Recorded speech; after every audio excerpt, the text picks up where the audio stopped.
Howdy, friends and floorheads. It still sounds weird to say that, but anyway, we are picking up once again with Trail of Cthulhu, where our investigators have traveled to the ancient Maya period ruins of Chichen Xoxul, trying to track down a previous expedition that was sent out here by their enemy cult leader, Jonathan Brooks. As they reached the site, they were ambushed by an unknown number of gunmen and forced to take cover in the ruins, where they found the massacred remains of the previous expedition. The bodies showed signs of being killed by both primitive weaponry and some sort of enormous animal attack, and every single one had been decapitated, and the heads are nowhere to be found. Now, James and Sal have elected to take matters into their own hands and are planning a dangerous counteroffensive against their still unseen attackers. Meanwhile, somewhere else, a door opens in what seems to be a small recording studio. There are several chairs and microphones arranged in a semicircle. 4 blindfolded men carrying instrument cases are brought in, escorted by a half-dozen rough-looking men with guns. All but one of the thugs leave, shutting the door behind them. The remaining heavy says something in Spanish. The musicians take off their blindfolds and nervously begin unpacking their instruments. We pan across the studio room, through a door, across a control room where an engineer is adjusting controls, and into another studio room, which has only a single microphone and only the dimmest of lighting. And we see a feminine silhouette with heavy veils covering her face step up to the microphone and begin to sing her crooning song as we fade to credits.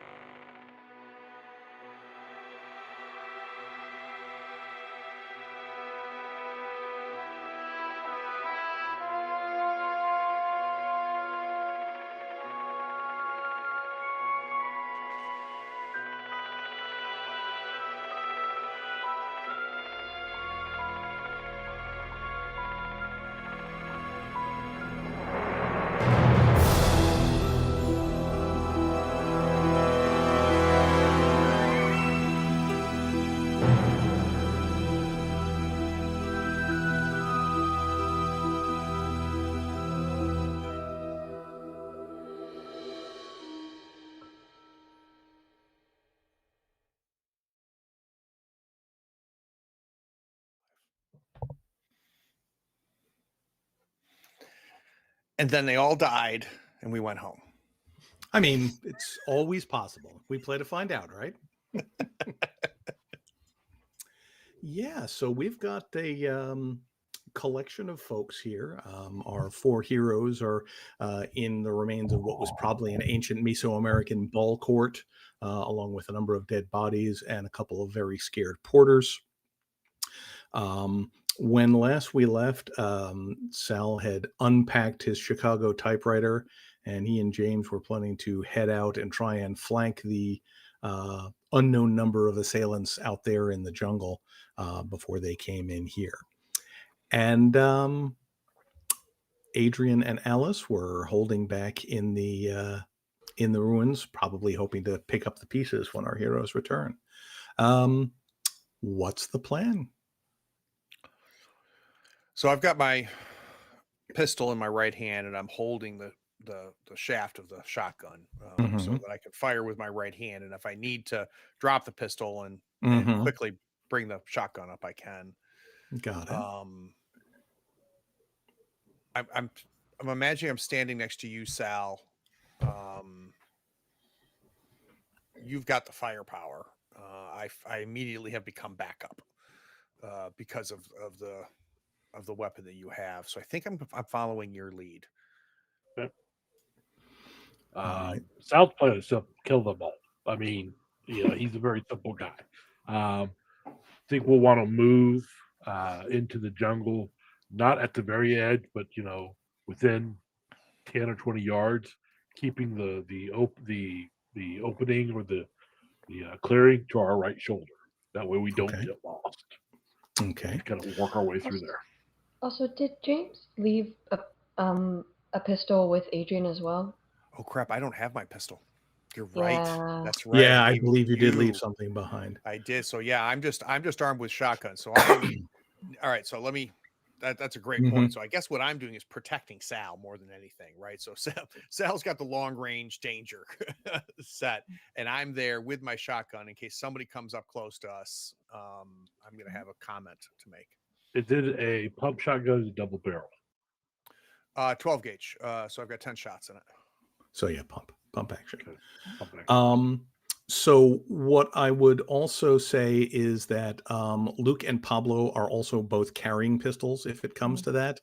The other porters have like machetes, but these are obviously not combatants, but they are at least armed in case there's a crisis situation. Shall we try and distract them? Perhaps Adrian can try and keep them talking while you guys move over there. Yeah, I mean, it wouldn't hurt. Adrian, you up to try and talking to whatever crazy people are out there? I don't know if they speak Spanish. Besides They don't Sal and James. I mean, I can do my best. Yeah, and just to give a sense of where things are on the map, if you guys are looking at the forge. So basically, you came in the path that led you into the ruins was right about here. On the edge of the forest. So basically there were some gunmen on either side, apparently. So they're somewhere over in that neck of the woods. Or at least they were when last you interacted with them. All right. So Sal and James, I imagine you guys are trying to keep pretty quiet. Correct. So I will want you both to give me a stealth roll with a target number of 4. can we bring that down by, calling out to them? I mean, yeah, if Adrian or someone tries to distract attention, we could bring that down to a 3. So I can try. Mm-hmm. just shout out. Let's see what Adrian can do first. All righty. Yeah, just kind of wasn't expecting this. Was just like, oh, all right, I have to be a mediator for gunmen. This is great. So, friends of Golgoroth, I gotta say, but don't think we were expecting this kind of welcome. But this welcome should just be for us. These porters here have nothing to do with this. Whatever's happening, you leave them out of it. They ain't got nothing to do with what we're doing here. So you're as far as you can tell, you're yelling into the void. There's not any response or anything from them yet. You don't see anything in the deep underbrush of the jungle. But you've done enough interpersonal time with people that you feel like at least someone is listening to you. And after a couple seconds of silence, you say, "They have come into the terrain of Golgoroth. Let him judge. Those who impress him may yet return. The rest of you, consider yourselves offerings." This is not good. So then, are you planning to add to the fire, or was that just welcoming shots? Rest of it up to us? As long as you don't try to leave, you'll be fine. Well, from us. And there's like some scattered laughter. I'll kind of look over at where James and Sal were kind of heading into the jungle at that. Mm-hmm. I mean, you don't see him anymore. I'm like, oh shit. Now, I will say that for James and Sal, if nothing else, you can hear where that voice is coming from. So that in and of itself is a help. Yep. And yeah, I think with them listening to that conversation, bringing that stealth target number down to a 3 is worthwhile. All right. Target 3. I've got a point, so I'm going to spend a point. Okay. Same here. Just don't roll ones. I'm sorry, what? Okay. So you guys begin making your way through the underbrush, and it's just as hot and humid and noisy as it always was. And you're all kind of crunch low going through there. It's the sort of thing where there's mean, there's constant motion in here with, birds and insects and whatever else. So it's like your head's kind of on a swivel, trying to be able to be worried about. But you can hear where the voices are coming from, and you can sort of see, like, among the trees a little bit, maybe 30 feet ahead of you. You can see a group of guys, maybe 8-10 of them or so, kind of grouped up, and it almost looks like they're getting ready to go somewhere. I mean, they're not like fanned out in an attack line like they apparently were earlier. And you also recognize that one of the guys there, who was the one who was talking to Adrian, he looks vaguely familiar. He looks like one of the other guides that you saw back in Merida, that you never really worked with because you had found your people. Yeah, and you're getting reasonably close. You're almost to the point where Sal feels comfortable about being in most effective Tommy gun range, and there is and James kind of like puts his hand out on like the trunk of a tree to sort of steady himself and move up into a stealthy position, and apparently you grabbed something's tail, because there is just this loud shriek of some kind of monkey or other small mammal, and a couple heads turn in your direction, and it looks like some of them have seen you. What do? Run forward to the nearest cover that it feels in range, and then Okay. open up on them. All righty. So Surprise now we get... So go big. Yep, absolutely. The big advantage is the shock and awe of that opening volley of the Tommy gun. So now we get to learn how automatic weapons work in Trail of Cthulhu. So basically, if you're opening up with this thing heavy, you have basically 2 extra firearms points you can use. And these guys are all kind of clumped together. So you can shoot at as many of them as you want. The thing to bear in mind is that each one after the first brings your target number up by 1. So if you're shooting at 1, I think these guys are a base target number of 3. Yeah. So if you shoot at 1, your target number is 3. If you shoot at 2, your target number for each of them is 4. 3, the target number for each of them is 5, etc. So basically, you tell me how many you want to shoot at, and distribute your rolls and your points accordingly, and then we'll see what happens. I think we're going to shoot at 4.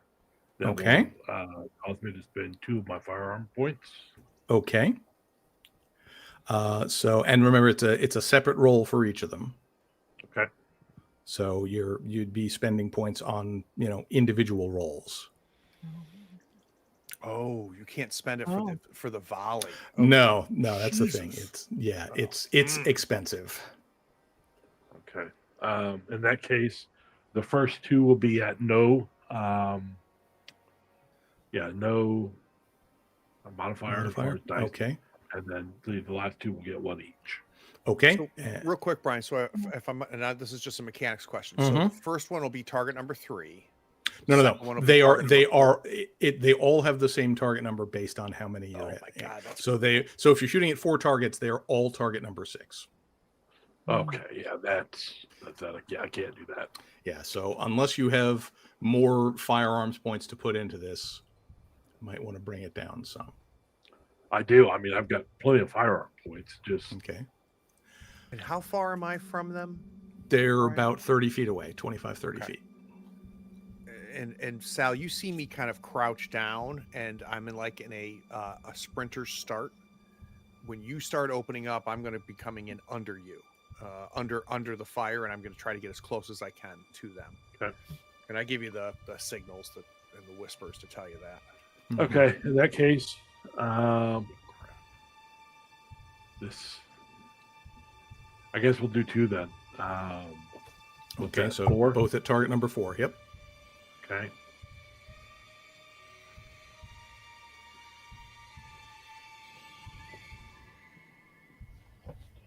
Oof. An inauspicious start. So it's been a while since you've had one of these and been using it. and honestly, it might be still a little bit banged around from the trip through the jungle. So you rip off this staccato burst of gunfire, and the rounds just go high. That said, they, at least some of them recognize that this is superior firepower, and they are starting to dash for cover. James, what are you doing? I am as fast as possible. I'm not trying to be stealthy anymore. Mm-hmm. I'm going to try to get as close to any of them as possible. Okay. Still maintaining some level of cover. Mm-hmm. And, as soon as I can get literally right on top of them. Okay. And just keeping low, right? So Sal's firing above me in theory. Yeah. I'm going apparently to, a little too high. Yeah, try to open up. Maybe it was his fear of hitting me that maybe kind of threw you off a little bit, Sal. However, it's a bad day to be a monkey. Yeah, colorful feathers sort of descend from the trees. Yeah, I mean, you can certainly run up there and and get to them. You're going to be kind of I don't know if I'd necessarily say among them, but you're going to be right up there if you're getting to point blank range. That's what I'm doing. Okay. Yeah, so I think you can run up there and certainly take a shot at one. Are you aiming for the guy who was talking, or just the nearest one? Or? First one who was in range. Okay. This is your unlucky day, sir. Yep. So I'm not sure what formation you were in, but you're going to regret being in that one. So, all right, we are going to do point blank. Mm-hmm. And do I want to hold on? Let me see here. Your target number against these guys is only 3. Okay, and what is my firearms? Oh, I've got 8 in firearms, so I'm spending 2 points. Okay.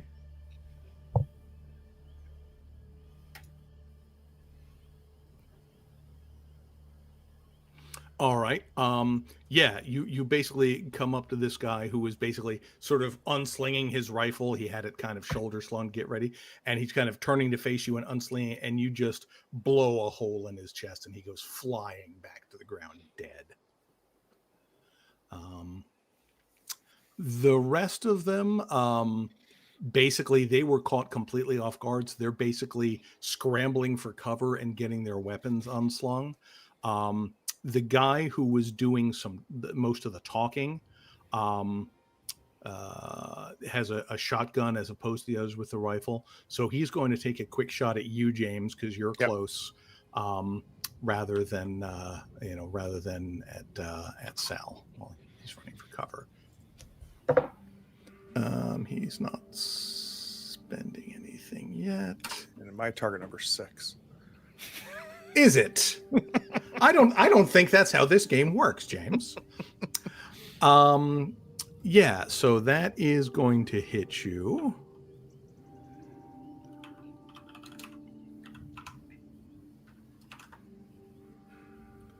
And that is going to be 5 points of damage. All right. So that is he was not quite as close to be at point blank. For you. Yeah, so it drops me down to 7. Okay. I'm low. Fire, boom, my boomstick goes off. His boomstick goes off. I'm kind of winged, I think. And I have to have fallen to the ground because I'm already low. I have to have fallen to the ground and kind of rolling a little bit. Yeah, sort of scramble up behind a tree as best you can. Yep. All right. Alice and Adrian, you're back in the camp. You hear this gunfire going on nearby. You see Pablo and the porters all kind of look up, and Pablo kind of reaches for his gun. Rick has drawn his, although he's not sure what to do with it at this point because he can't see anything. Is there anything you two would like to do while this is happening in the jungle? I'm gonna ask for Alice's help. Just to kind of explain. Yeah, our guys went off. They're shooting at them. That's why you're hearing gunfire. Just maybe explain what's happening to these guys real quick. Alice is going to turn to the others and in accented but quite fluent Spanish say, if you want to live, if you want to get out of here, go help Sal and James now. Okay. I feel like I'm going to need you to spend a point in something for that, because that's You're asking a lot of these guys. Jeez, what do I have? Normally, I would say it would be something like intimidation. Can you flirt with Looking him? at my interpersonal skills, I have. Mhm. I don't think assess honesty is going to help. Not I particularly. don't think bureaucracy is going to help. I do have 3 points in credit rating. So I'm thinking. Just whip out a stack of pesos. Yes. Well. Yeah, I don't know what it would otherwise be. Do I have medicine? Could that help? No, I don't know. To convince them that no, that wouldn't help. I'm gonna just kind of try to help the slightest bit I can. Just look at Rick. Say we stay in cover. We give distracting shots. Like no running forward. Just distracting shots from where we are. Okay, and Rick, for his part, just kind of nods his head and kind of moves over to the edge of the wall and fires a shot off into the jungle. Exactly. It is conceivable that he might hit someone. That's fine. Those poor monkeys, man. Oh god. He knows who not to shoot. He It's does fine. not. Oh. I mean, he can't even see anybody at this point. Yeah, that's fair. Yeah. All right. And so the enemy is basically spending this round in disarray, trying to get themselves together. So we are back to Sal. I believe I have to reload. Well, if you spent those 2 points that you spent last round, if you spent the 2 free points just emptying the magazine, then yes. If you spent those from your own firearms pool, then no, you've still got some ammo in the. Actually, I didn't spend any of my. You didn't spend any points. Oh, okay. Then yeah, then you are. Then you still have ammo in the drum. Okay, I am going to. Do I see the leader? Yeah. He's again got a little bit of cover, but one. You heard his gun go off. My one target is him. Okay. I am spending the 2 points for full auto from the weapon. All right. Plus an additional 2 points from myself. All right. Well, his target number is only 4, so you really only need to spend 3 to guarantee a hit. Okay, so I will spend 1 then. Okay. Is there any stacking of damage after successful hits? I mean, there is not in this system. Okay, I didn't know if there was or not. So no, valid question. Whoops. It's not it. So are you spending 1 or 3? Just 1. His target number is 4, so okay. I'm filling the 2 and Or emptying. you're not going full auto. I am full autoing just on him. I mean, yeah, honestly, there's mechanically there's not any reason to go full auto on him.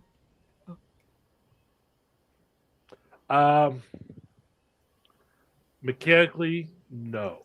But Okay. for Sal, If it makes you feel better, sure. I'm down with that. it would be Sal, and Sal likes to make his enemies dead. So Sal is annoyed at this point. Okay, Yes. fair enough.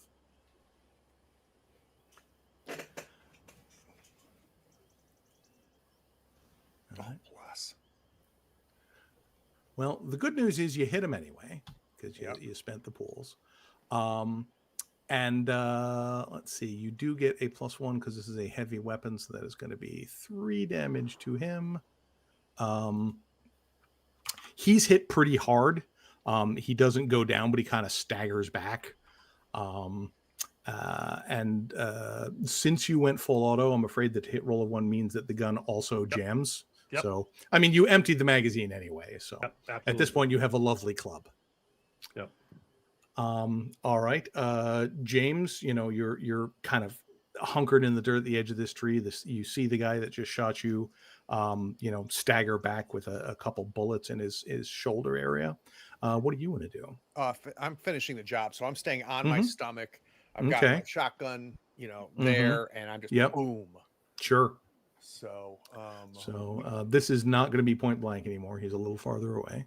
Understood. Let's go ahead and we are going to spend some more points. So I'm going to spend 2. Okay. There it is. There it is. Yeah, no, Nice. you kill him dead. You have probably blown his head off. And I'm going to. So how many do we have left then? I've taken out 2. Yes, there's probably, it looks like 7 left. Now's the time to run. I just scream. Okay. Not trying to say anything in Spanish or anything. Right, exactly. Okay.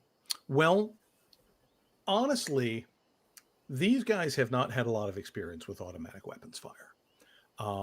They have just seen their boss get destroyed, and they don't know that the gun is jammed and or empty. So they're going to like take some parting shots in your direction, but they are shooting as they're running.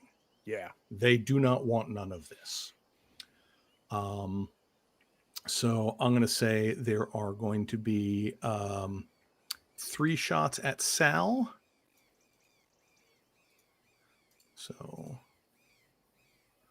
1 hit, 1 miss. All right, so 2 hits on Sal. So that'll be 6 total damage on Sal. Okay. And then for James, we're going to get the other 4. It's fine. Do I I'm get gonna roll cover it. or something? You are prone though, That's true. which That's true. should make the difficulty higher. It does. It does make the difficulty higher. All right. Well, 2 of them hit you. Okay.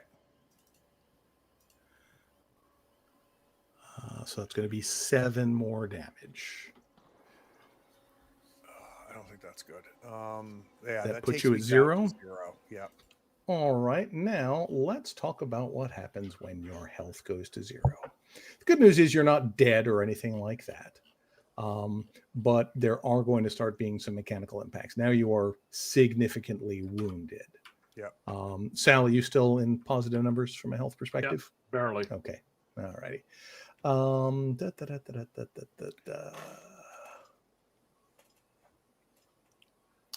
Why do you not put these in an organized fashion?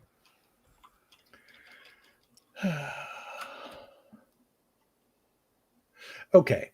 So when your health is between 0 and -5, you are hurt. You don't have any permanent injuries, but you can no longer spend points on investigative abilities, and all of your difficulty numbers go up by 1. Mm-hmm. So that's the situation. But the good news is these guys seem like they're running for the hills. They don't seem nearly as committed to this situation as they were earlier. Rick makes another shot from the ruins, doesn't hit anything. You guys can take another shot to hear them. It kind of, as they go, it's kind of at long range if you want. I don't think I'm firing at this point. I think I am on the ground, Mm-hmm. on my Okay. back. Sal And will. if I, He will. Yeah. Oh, go ahead. No, go ahead. I was gonna say, if I'm getting a sense that they are running, Mm-hmm. I'm gonna, Sal, I'm hit. Sal transitions to his pistol. Okay. Drops the typewriter and transitions to a pistol. Mm-hmm. And he's putting rounds downrange, not necessarily to hit, but to, again, impress upon these poor souls that should they come back, they will die. Yeah, it encourages them to depart rapidly. Yeah. Yes. Yeah. And I'll move in the direction of James. Okay. I imagine those of you in the ruins may have heard James say that. The gunfire after a few more moments sort of peters out. What are you guys doing? Alice is going to move to the side of wherever we were hiding and just call out like, shall I come over? Do you need me to come over? Yes, please. Yeah. Okay, and I'll just grab my medical bag and shout at Rick, like, cover me, and along the tree line, I'm just shouting, like, where are you guys? I'm on my way. Sal will keep saying, here. He's going to grab the shotgun and put it and bring it into position. Okay. I'm on the ground. I think I'm hitting the left shoulder area, Brian, and I'm just putting pressure on it, pressing the back of the wound into the ground, and just my hand there, and just doing what I can. Right, exactly. You've been in this situation before, not always on the receiving end. But yeah, Alice, you're able to get over there. Luke kind of, is coming like roughly parallel with you with his gun out. Having seen him shoot, it's like, this is clearly a guy who mechanically knows how the gun works, but has never been in combat. Oh, well. But yeah, you're able to get to James without too much trouble. Okay. Oh, my focus is on James. I note that that Sal's bleeding, but he's upright. James is on the ground, and I immediately, I'm checking him over, seeing where the worst wound is, grabbing my, checking, is there an exit wound? Doing everything, just opening up the bag and triage and plugging him up. Right. Most of the injuries on both James and Sal are kind of superficial, shrapnel from stuff that got kicked up, or like bruising where something hit but didn't really penetrate. The main problem with James is the one in the shoulder.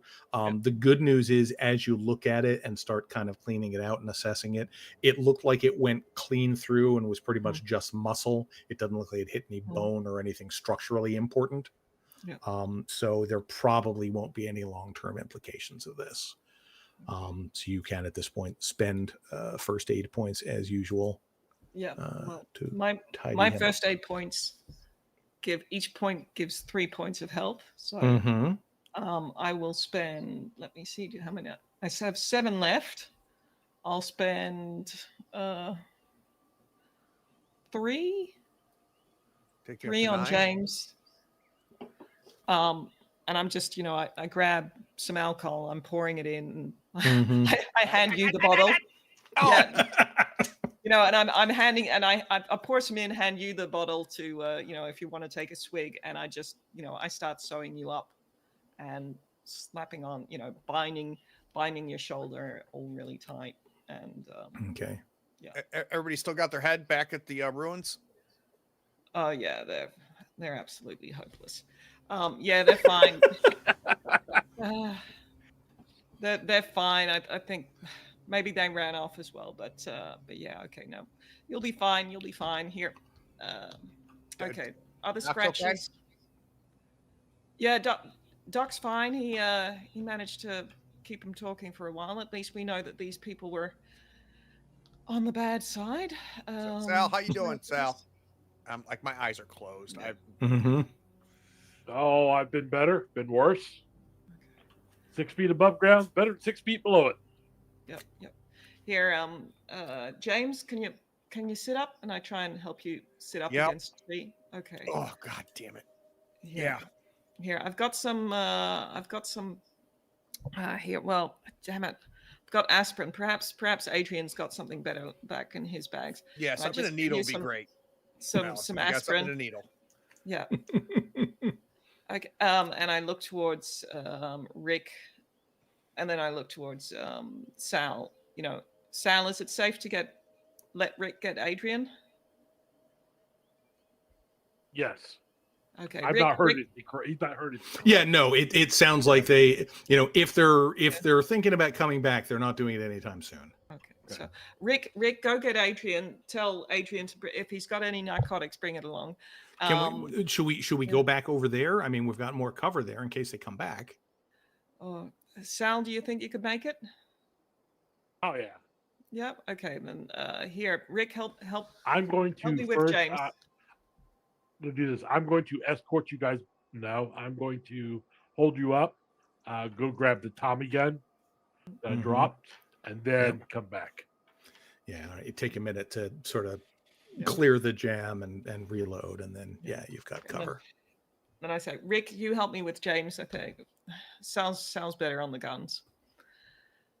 And okay, we head back to our impromptu hideout. Yeah. Other hard on Rick. Yeah, exactly.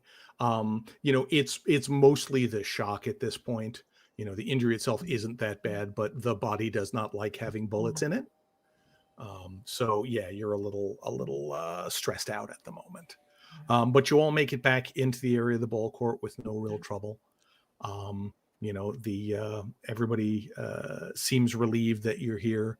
There's a couple concerned looks as they see the fresh bandage on James's shoulder, but I mean he's upright, so it seems to be okay. And the sort of the Pablo contingent resumes praying while Rick sort of stands around and tries to look like he's on guard. Okay, so Adrian, perhaps you can help. You can help James. Sal, where did they hit you? I know you're bleeding. Where is it?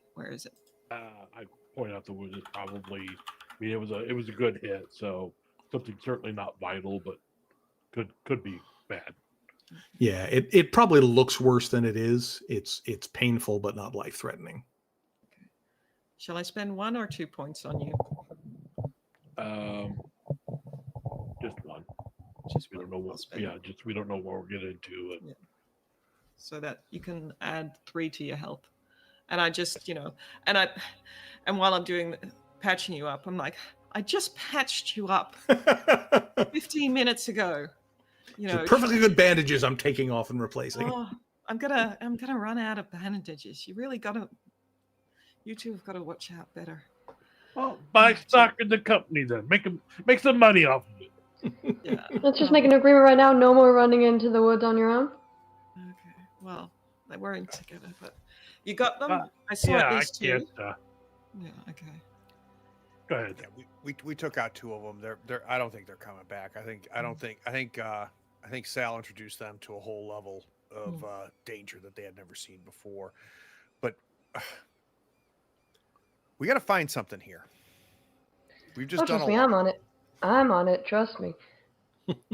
And while they're kind of helping her up, it just may be a bit too tight on one of on one of the bandages. Like, no more running into the woods.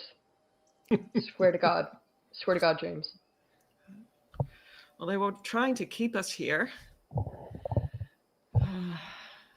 Yeah, so that's not good.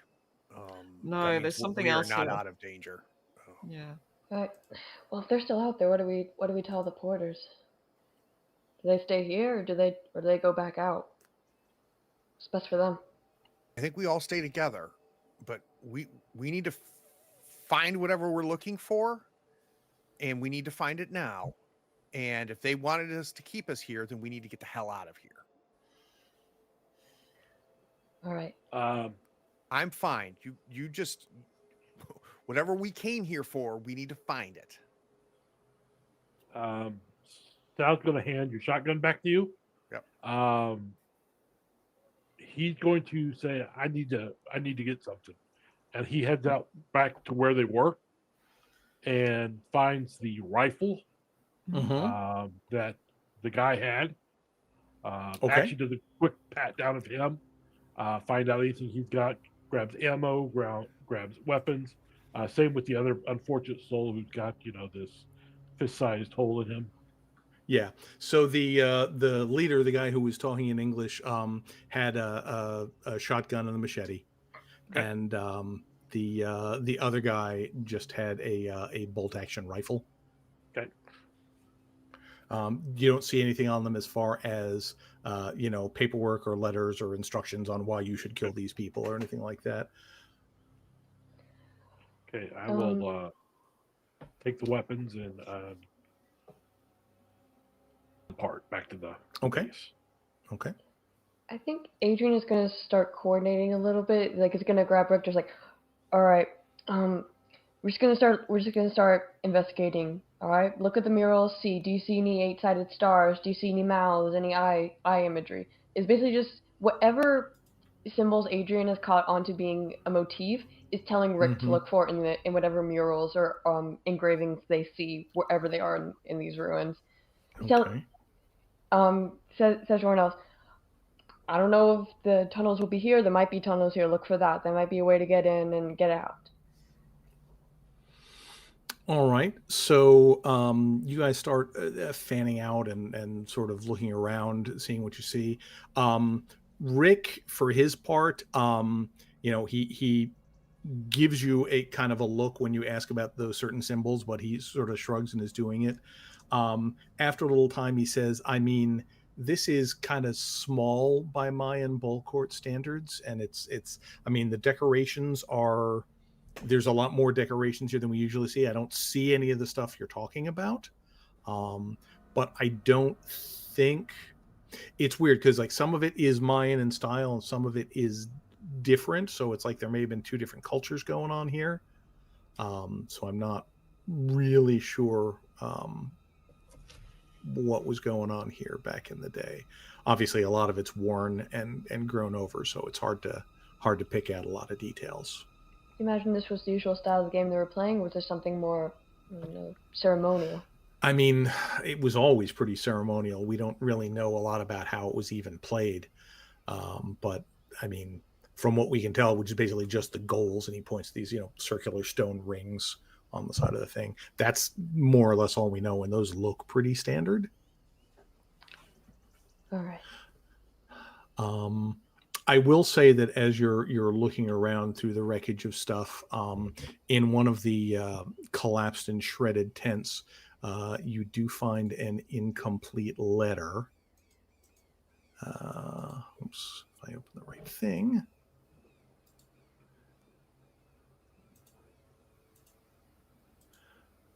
So you should be able to find that. Let me zoom in just a little bit. Yeah, the handwriting is not always the clearest. Let's see. Okay, I'll read it out if you'd like. That'd be great. Right, let's see. Is that J. Brooks? Yes. P.O. Box 1629, Ciudad de Mexico, Mexico DF. Jonathan, we have reached the site, but our situation is precarious. Nothing has gone according to plan. On our 4th day out from Merida, we were ambushed. I suspect by bandits, although our guide, Jacinto, is less certain. But let that be for now. We seem to have escaped with our lives. Only a few of the porters were killed in the attack, no great matter. With what we will consume here on the site, we should have no difficulty hauling out everything we'll need. And the site, my God, it's everything we dreamed of. We have made camp on the ball court, but our first and most serious efforts must focus on the pyramid. Alvaro noted several peculiar features of its construction upon arrival, hurried as it was. In any case, I think that letter ends.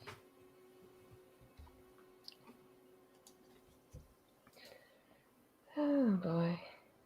Just shares this with the group. Mm-hmm. So if nothing else, that suggests that I know at one point you had a theory that Brooks might have come here as part of this contingent. And since they're writing back to him in Mexico City, that at least appears not to have been the case.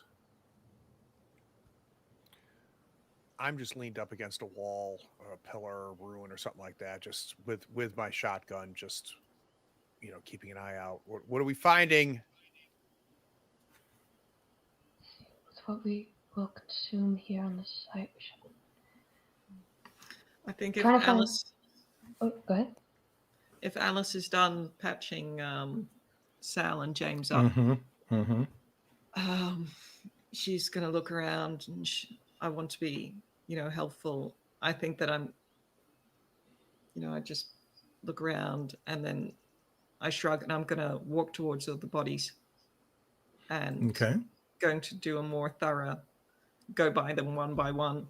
See if, make an attempt to get one of the porters to come over and help me, move them, but just pat them down, see if I can more, recognize, are these Hispanic? Are they white? Do I find anything in their pockets?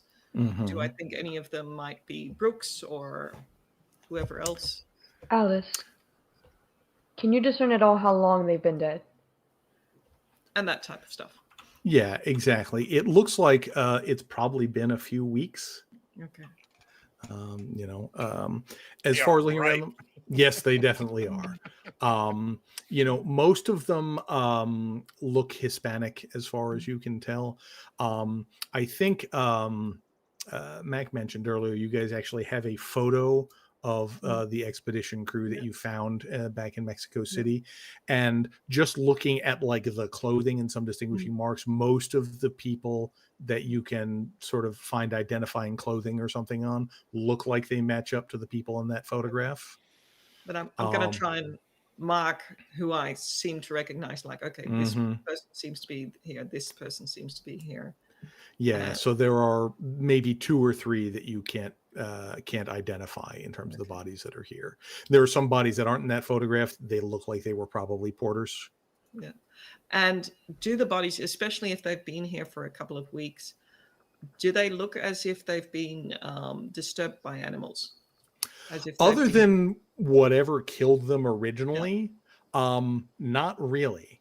And in fact, as you kind of think about that and are looking at it, you realize that, you know, you're still hearing all of the jungle noises. They don't, you know, it all stopped during the gunfire, but it's gradually picked up.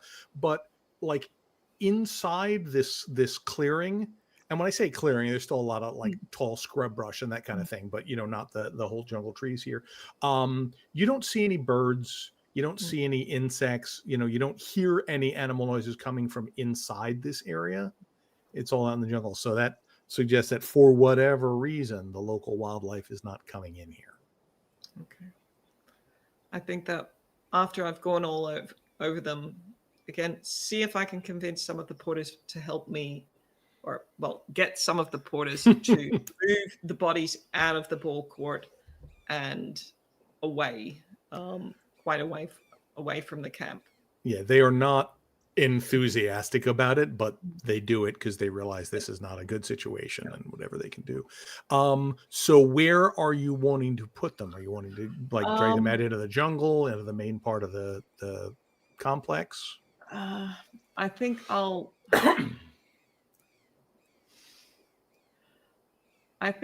try and move them towards about not into the jungle, but into a pile, perhaps somewhere towards the columns. Okay. All right. So so you guys, it sounds like are starting to move out into the larger complex rather than just huddling up in the ball court. I want them to be away from the campsite, but in sight.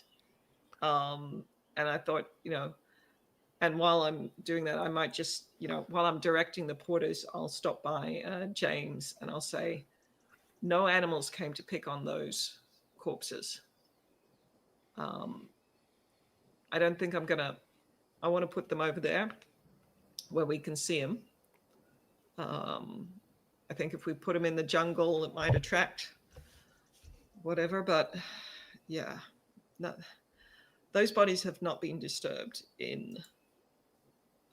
since they got killed. That is not natural.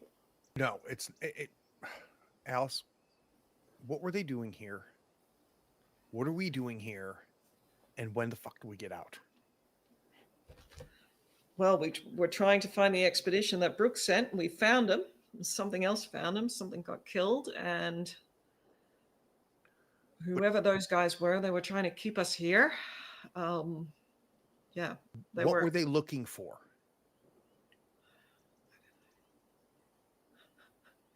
I don't know. I don't know. They were looking to bring something back. For whatever reason, says what we will consume here. Sounds like they were expecting to have the narcotics would help them. Strength, perhaps, carrying things out from these ruins. I mean, Rick, you know, when you read the letter, it suggests, I mean, he may just be saying that they're going to eat enough food here that they don't need all the porters to get back. And there may be something more than that. I don't know what these people were after. Something cultish. Rick, it's something cultish. Gotta be honest with you, man. Well, they think whatever it is, they seem to think it's in the pyramid. Yeah. Brooks isn't among them. So either Brooks never got here or he's somewhere else here.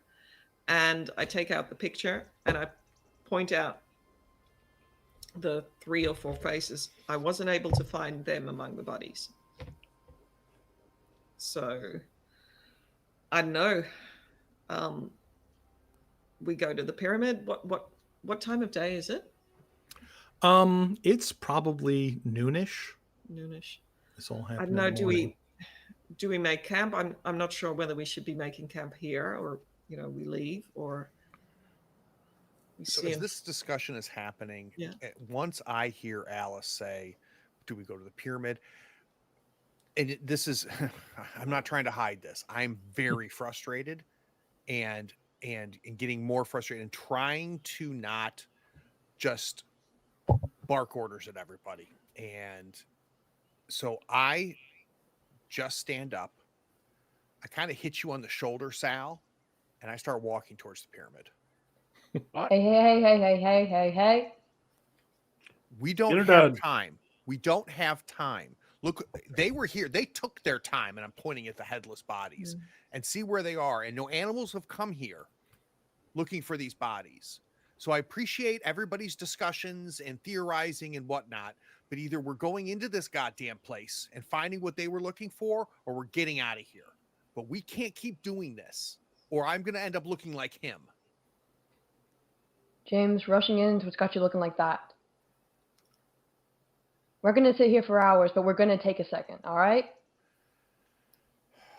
Just a second. Adrian, I think James is right. And I'm going to grab one of the rifles that Sal brought out, grab my bag, and say, we're here now. Let's get this done. All right. I don't want to be around this area with dark. Here, Doc. Like, if you can tell me why we should be risking our lives staying here, I'll stay here. But I haven't heard that yet. I'm not saying that. We've taken our second. We can go in now. Just no rushing off like that. All right? And you can tell I don't like being this guy, but I have been pushed to here. I don't like barking at anybody. I don't like doing any of this. And I'm pacing now. I've stopped walking towards it. I'm just kind of pacing now and trying to keep myself under control. All right. If we are going in, do we know specifically how we want to get in? Just going up the stairs straight, or anything else we want to do first? Let's just look at it. Let's see what we can find. All right. All right. So you gather up your paraphernalia. You kind of get the porters together and start heading off in the direction of the pyramid. Going through that central area that's labeled the plaza. I mean, there are occasional bits of stone underfoot, but it's mostly just scrub brush and tall grass at this point. At one point, well, I would say Alice, as the outdoorsman among you, would probably notice that people have come through here relatively recently. There are like broken grass and trampled weeds, so there's been some movement. At one point, as you're going across, you find another body, or rather half of a body. It's about from the waist down, a woman's body. And since you were looking at the photo recently, you kind of recognize the sort of distinctive long socks of there's a woman kind of in the front right of that photo. And it honestly, looking at it, looks like she was bitten in half. And just the idea of there being something with a mouth that could do that isn't a shark is disturbing. But shark. Yeah, basically. And as we pass by, Alice will say, okay, we're missing 2 in the photograph now. So you continue to make your way across. Rick, his sort of defense mechanism for weird stuff like this seems to be sort of retreating into academia. So, anybody who's near him will hear him muttering about, this isn't big enough to be a city. It must have been some kind of specialized ritual site or something. And he's constantly like making observations about the ruins of one kind or another. But you make your way over to the base of the pyramid. And I don't know if any of you, the players, have ever been to a Mayan pyramid or a Central American site. But the first thing to bear in mind is that the stairs up these things are unbelievably steep and narrow. You would almost have to put your feet on them sideways to get up. So it's not a pleasant, convenient stairway to go up. There are a bunch of glyphs still visible along the edges of the pyramid. Rick says they say the pyramid of like the sorcerer, the magician. And you can also see that at the, kind of near the base of one of these stairways, that looks like there's some kind of opening leading into the lower part of the pyramid. And also you can see that there is like some kind of doorway or opening into the little square structure on top of the pyramid from here. As soon as I get to the lower opening, I stop and I gesture. You can say I'm like, here.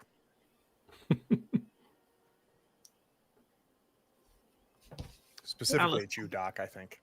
What was it you said, sorry? So when we get to the structure and I recognize that there's an opening at the top of this thing and there's an opening here, I'm just going to stop and I'm gesturing with my rifle, with my shotgun, and I'm pointing here. Which way are we going?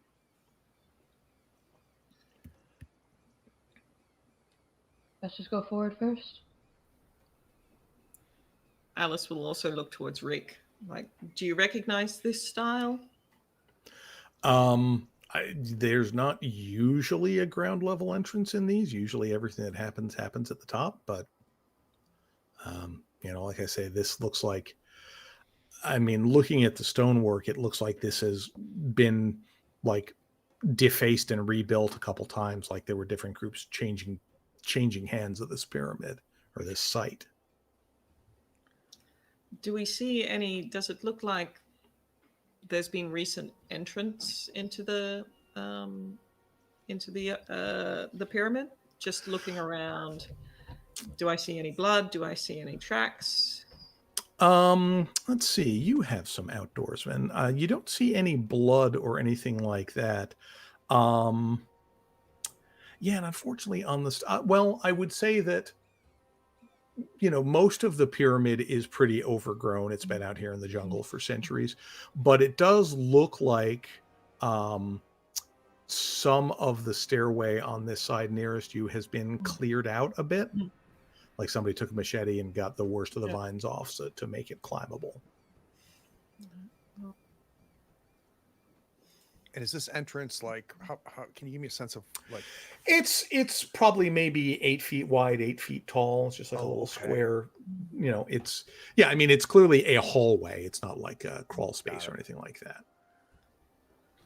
Well, perhaps we, given your wounds, we try and hopefully it's downstairs rather than having you climb this thing. Adrian, what do you think? Sigurats had these stairs to bring whatever they were sacrificing or praying with closer to the gods. I imagine it would make sense that whatever we're looking for is not going to be quite over there. Besides, if we shouldn't be here, it's good to check it out.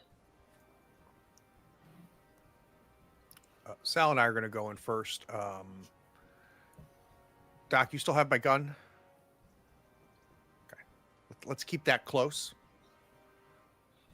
Okay. Throw a rock or something first. I don't know why I'm getting a bad feeling about this. I immediately grab a piece of stone and just throw it.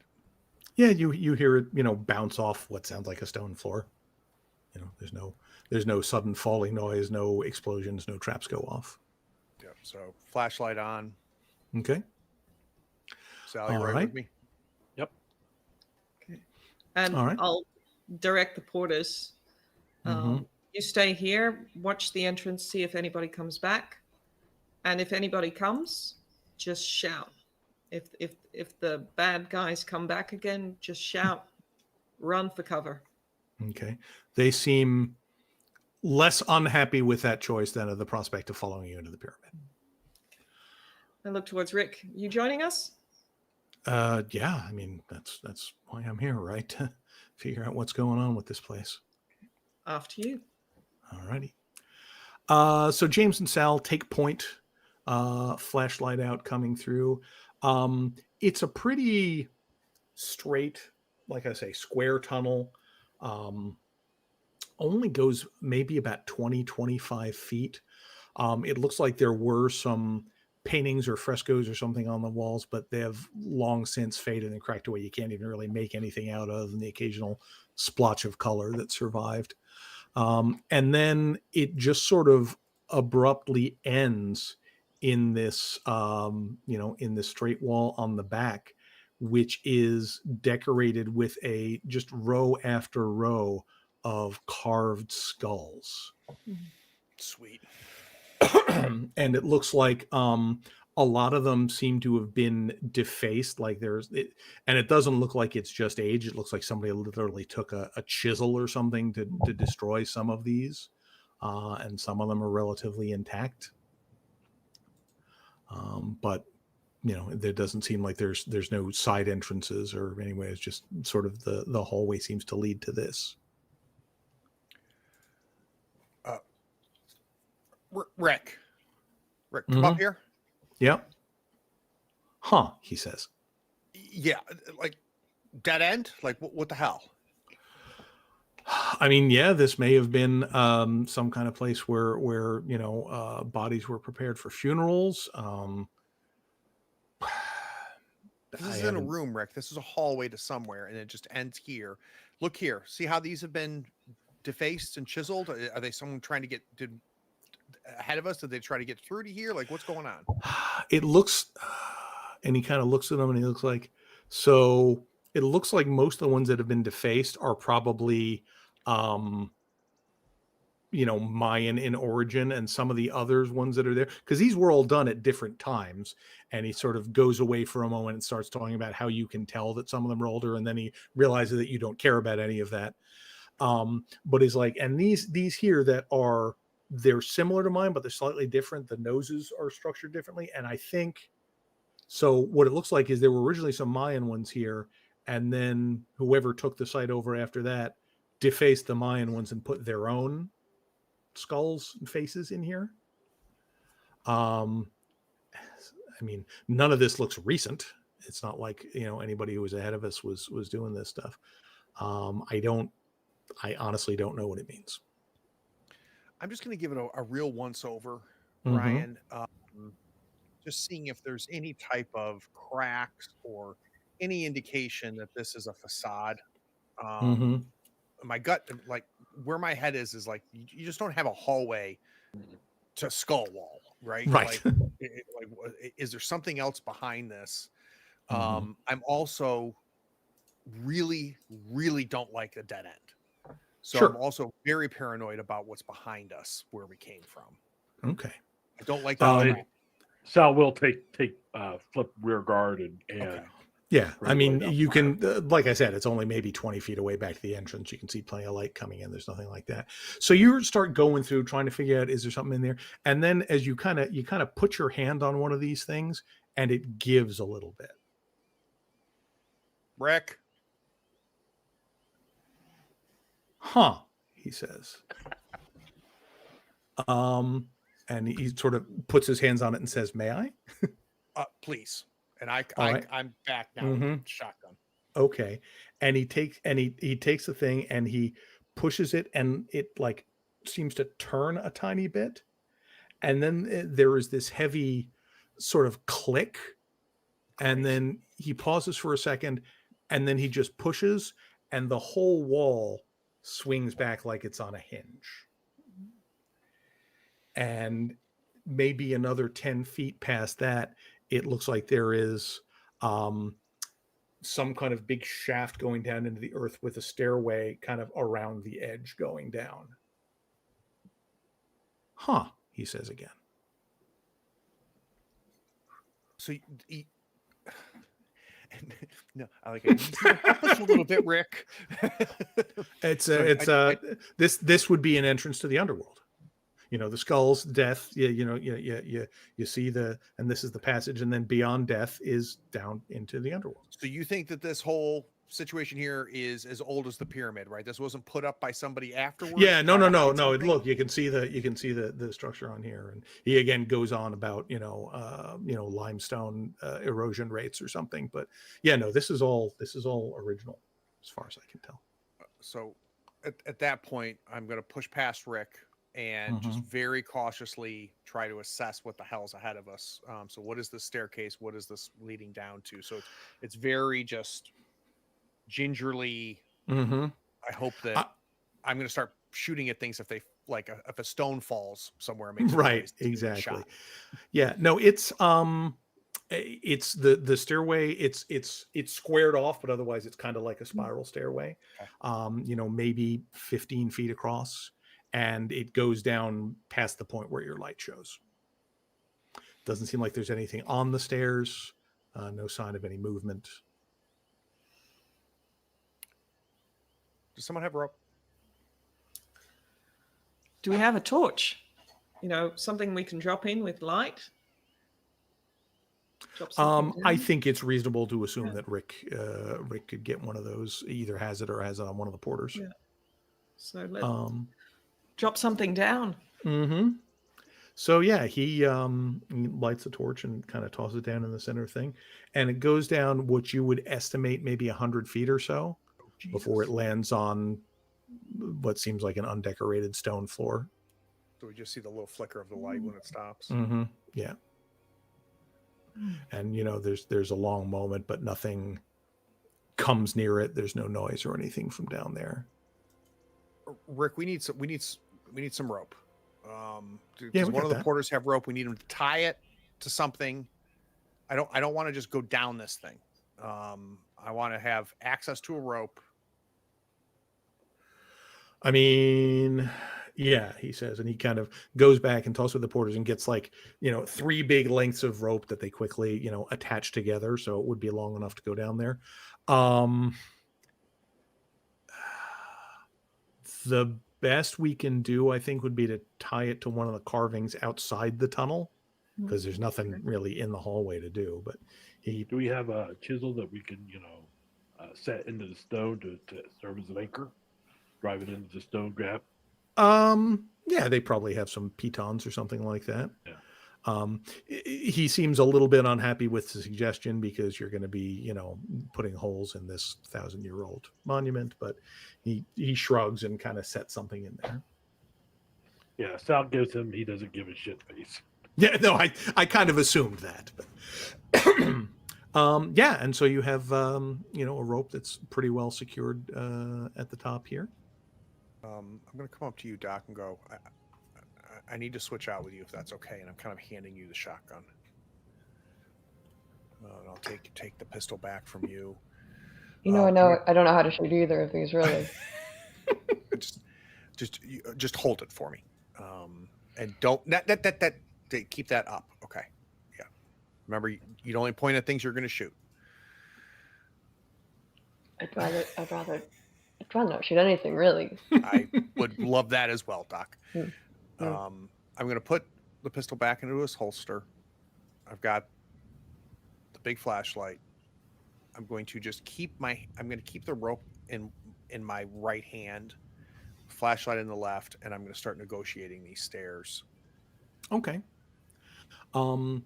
These stairs are a lot more friendly than the ones on the pyramid. They're they're more like built for regular human steps, kind of like the stairs we would find today.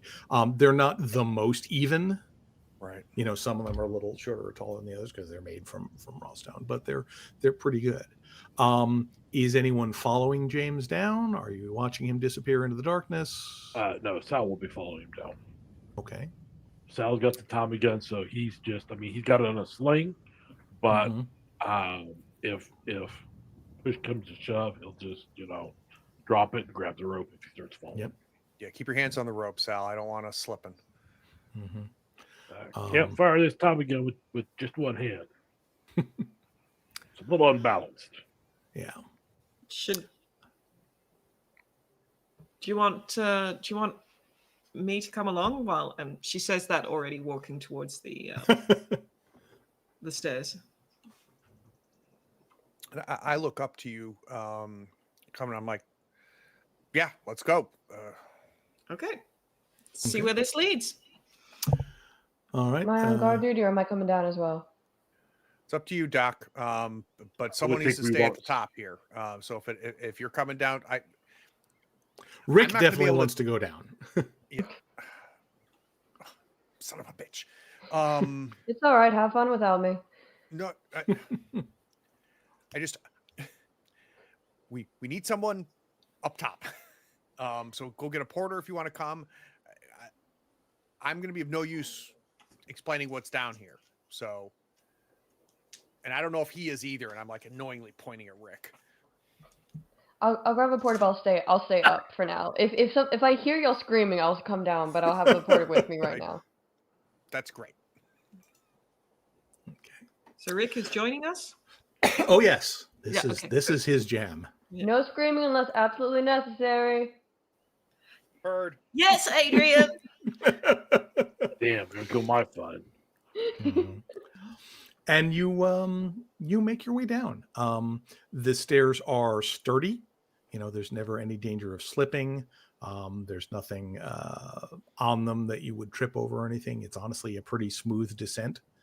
Other than the fact that you're always nervous about what's going to come into view next with the flashlight. But yeah, you descend with no real problems. Eventually you make your way to kind of a finished stone floor. Again, you can see remnants of what would have been, murals and stuff on the walls that have worn down. A lot of them are, there's a lot of carvings on the walls as well. You can see, even without knowing what any of them mean, you can see that it looks like things were carved and then were marked over and something else was carved underneath them. So it's kind of like Rick was saying before, it looks like there's been sort of competing efforts to control or mark this place. And there is a tunnel that leads off from this room in a roughly northern direction. As best you can tell. Does it look like a natural tunnel or is it a carved one? This area is worked stone. Okay. And there's nothing else here below. I think Alice will reach down and pick up the torch. Okay. It's burning pretty low, but it's still working perfectly fine. Yeah, it looks like there may have been some stuff in here that was made of wood or things like that, but it's long since rotted away. So there's nothing really recognizable. So, Sal had given the bolt action rifle to Alice. He's still got the shotgun from the leader. He offers that to James, the ammo. I've got my shotgun, so I'm good. But I'll take the shells. Okay. All right. So continuing on into that hallway. All right. I think Alice will call up to Adrian, say, "There's a tunnel down here. We're heading up the tunnel." All right. Staying up here? Yep, that's good. Porter's still staying around?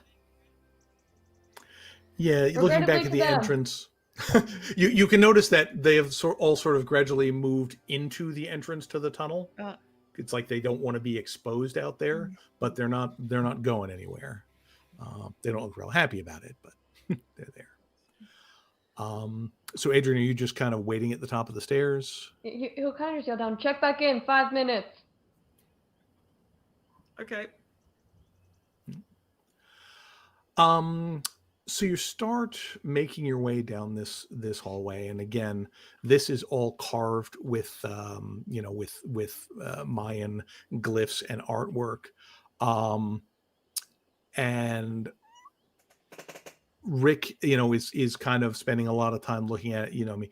He sort of, at one point he stops, and you can tell he is like grabbing for a piece of paper because he wants to make rubbings, but he also realizes that you guys are going places.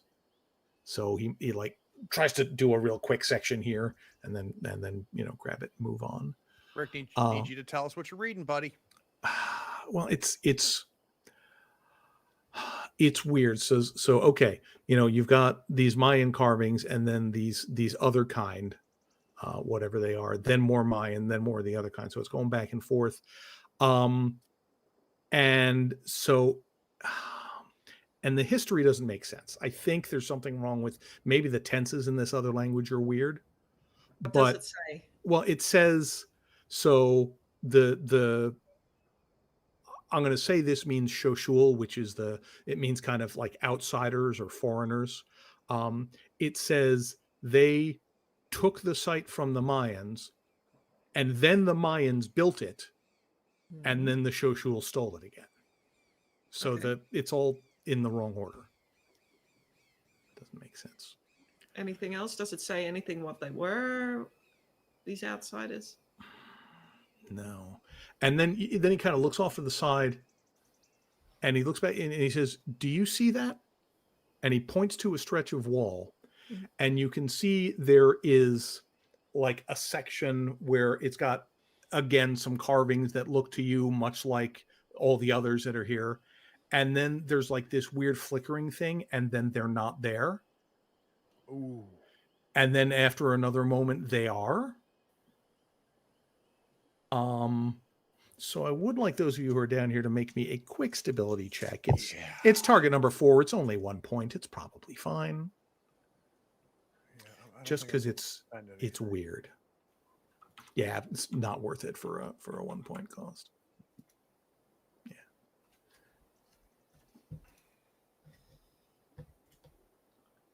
All right, so Sal is a little bit perturbed by it. The rest of you, this is not the weirdest thing you've seen today.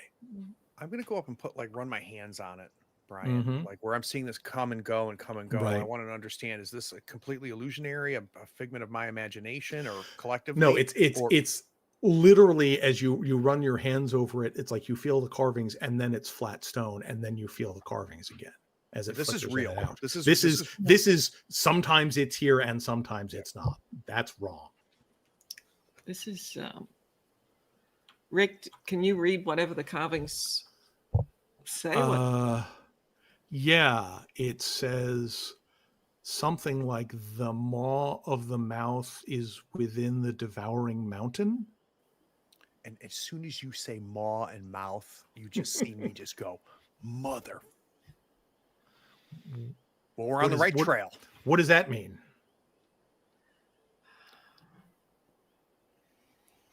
I don't know. There's been a lot of mouth stuff, Rick. So, like, have you ever seen anything like this, Rick? Like, how is this happening, Rick? I don't know.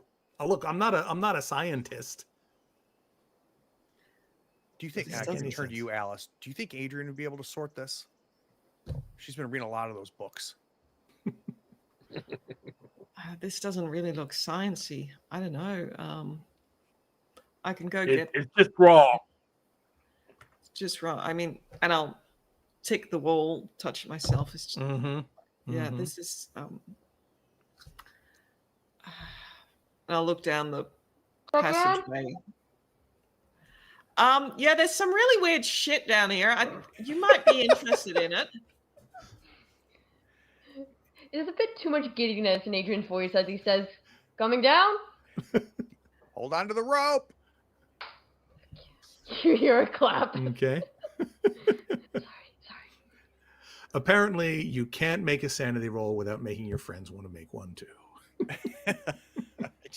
What was that song? Stability, right?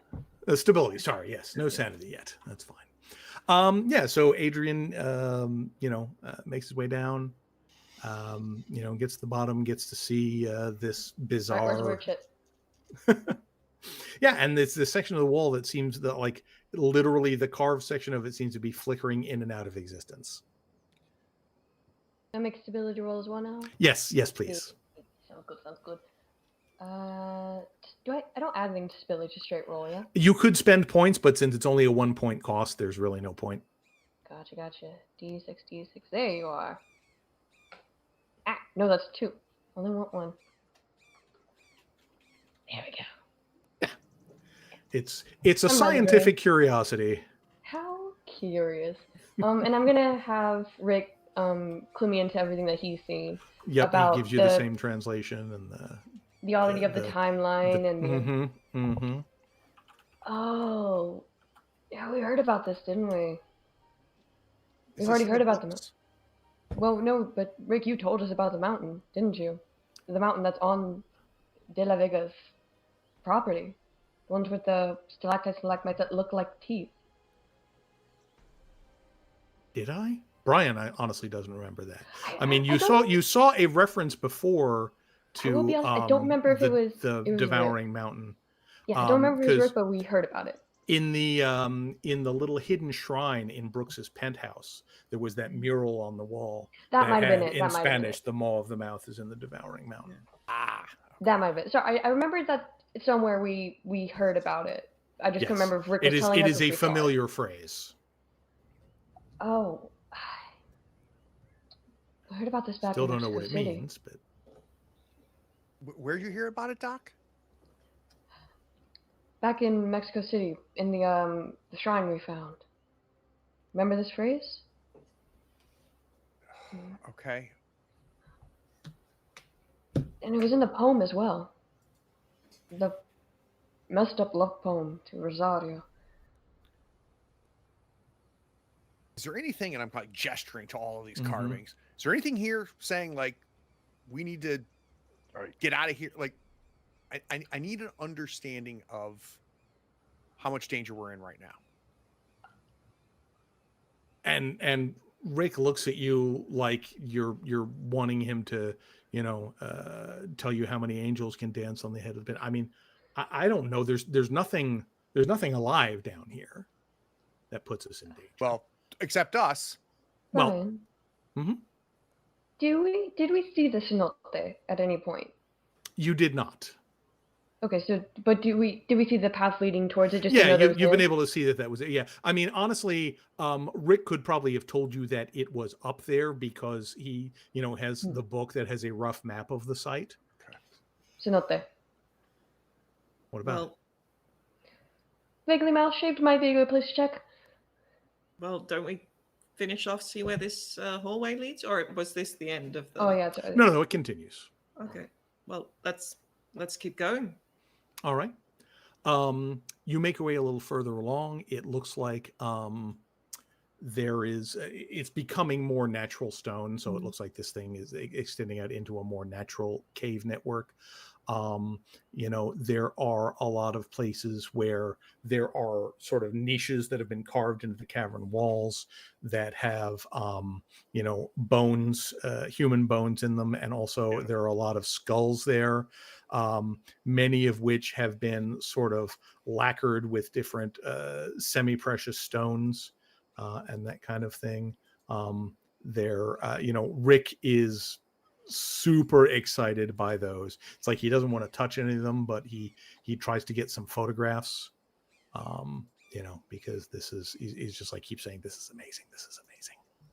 Well, take one with you. Oh, well, hold on. This is the 1930s. Yeah, probably one, he says. And he takes one and wraps it gently in a couple layers of cotton and puts it in his pack. It continues to move along.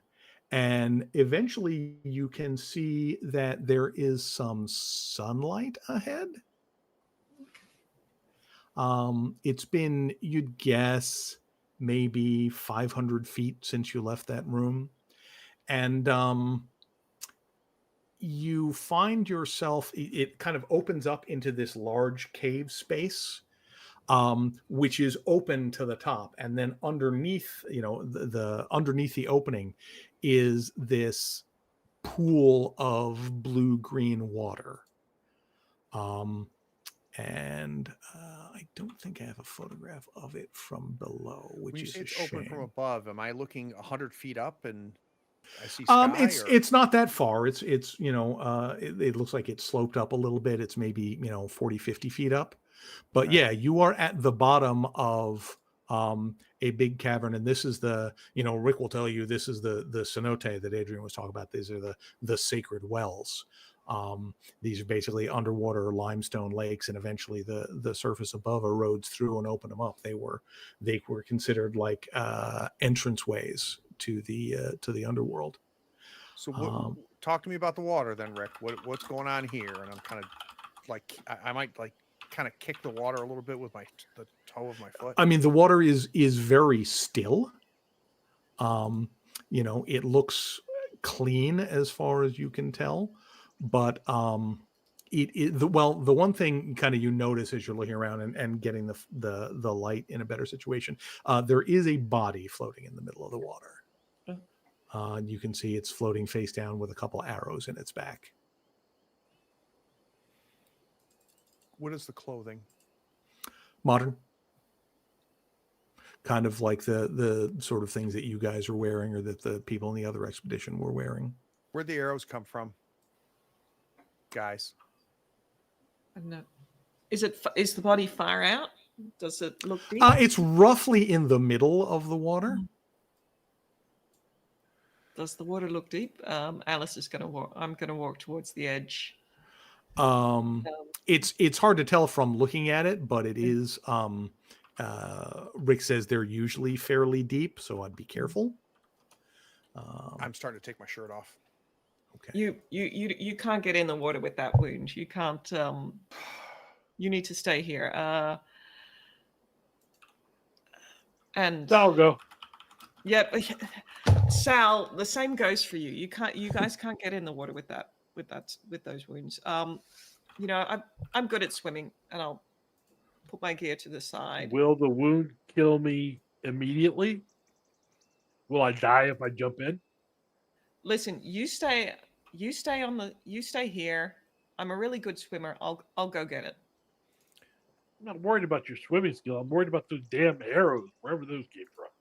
Well, I think if the bodies, it probably fell from above. We saw some arrows in the other place. Somebody dumped them in there, so I'm pretty sure that'll be fine. So I'm going to make way so Alice, you can get past me. Yeah. And I've just got my gun trained on the body. And Alice is gonna. I will lodge my first official complaint to Sal. Listen, Sal, I need the both of you on the standing here, ready if anything happens. I got your back. Got your back. So, and he pulls and Tommy up. I'm taking off my shoes, and it's like, and anyway, it's so horribly hot here. Anyway, let me go get it, and I'll just sit on the side, let myself in, and then I think I'm down to my underclothes. Well, I've kept my pants on and a blouse, and then I'm gonna see if I can stand, and if I can't, I'm gonna start swimming towards the bottom. I mean, you can stand where you put your feet in the water, but you can tell it's dropping off very quickly. Yeah. Okay, so and then I'm just gonna do breaststroke, keeping my head above the water, and make my way to the body. Adrian's gonna take off his shoes. Well, just in case, it's just gonna be like, we're just gonna take those off over there. And, the water's actually quite nice. It is. It's pleasant. It's cool. It's got that little mineral fizz to it. Yeah. Oh, okay. I see now. I see what the plan was. Gotcha. No, it's not. Listen. You don't know what's in here. I just patched you up twice, the both of you, and then just I'm keeping on swimming while I'm calling back. And then, as soon as I can get to the body, I'm just gonna grab, I think, a leg or a foot, and then try and swim back on my back, pulling it along. And as Alice, plunges into the water and sets off towards the body, let's take a 10-minute break. All right, we'll be back in 10 minutes.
we are back. We have Alice has stepped away. There's Sal. Alice just disappears in the water. We don't know what happened to her. Fantastic. It's a shame. Yeah, but as the rest of you are kind of watching Alice swim her way out, you can see, hey, she made it. You can see, or rather, Rick is kind of doing his, what you have now understood is his sort of typical information dumping to deal with stress. And he's like, these cenotes were where you made offerings to the underworld. Sometimes some of them were supposed to have healing properties to them. Some of them, if you jumped in from above, you might get a vision that would tell you something. There's all kinds of legends about these things, but yeah, they're you'll find them all. In fact, Chichen, in the name Chichen Xoxul, means at the mouth of the well, which is referring to the fact that there's a cenote here.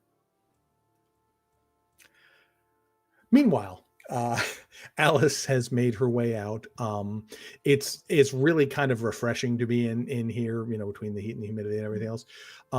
You get to the body. Male, looks Hispanic, very bloated. Obviously it's been in the water for some time. But if you want, it's not particularly difficult to grab a boot or something and sort of drag him back to shore with you, if that's what you want. I just grab a pant leg and then I start, dragging him back to the shore. Yeah, it's a little slower coming back than it was getting there, but there's nothing, there's no other movement in the water, nothing suspicious or weird happens, so you're able to get back to the shore without any particular problems. Then I'll get to the shore and then I kind of let the body in, climb back up, leaving it up to Rick and the others to pull it out of the water. Yeah. So, looking at the arrows here, these look kind of like the ones you saw back in the ball court. These are, old, antique Mayan style arrows. James, looking at it, looks like he was probably shot before he jumped or fell or was pushed into this pool. So, I mean, your first guess would be he was running away from someone and got shot and then, fell into this thing. And looks Hispanic. The clothes, I don't recognize the clothes from the picture. Actually, it takes a little, recalibrating because, I mean, there's nothing recognizable you can do with the face at this point, but the clothes do probably look like one of your missing people from the the photograph. So there's only one left that you haven't accounted for if your calculations are correct. So one left unaccounted for, and I'm look for a towel or something and drying myself off as much as I can. Yeah. And I'm going around the edges trying to see, Brian, if there's anything else down here, anything hiding in the shadows. There's honestly not really a lot of shadows around here. It's the most well lit place you've been in a while. It's kind of hard to navigate because like this area, this side where you came in that leads to the tunnel looks like it was kind of deliberately smoothed out a little bit so that you get in and out of the water and get into this tunnel. The rest of it is pretty much rough rock. So there's, you can sort of navigate a little bit hanging onto the wall, but you don't want to go too far because you might just slip and fall in. But yeah, it doesn't look like there's anything else down here. There's, vines and lichen and stuff on the walls, but nothing, no carvings or paintings or anything here. Have we been able to keep any sense of orienteering here? Like, do I have a sense at the surface level where we are? Are we behind the ziggurat at this point, or no? You were kind of going north and a little bit west. So judging from the map that Rick gave you from the book, you figure this is probably that thing that's marked in the cenote on the north side of the map. Okay. So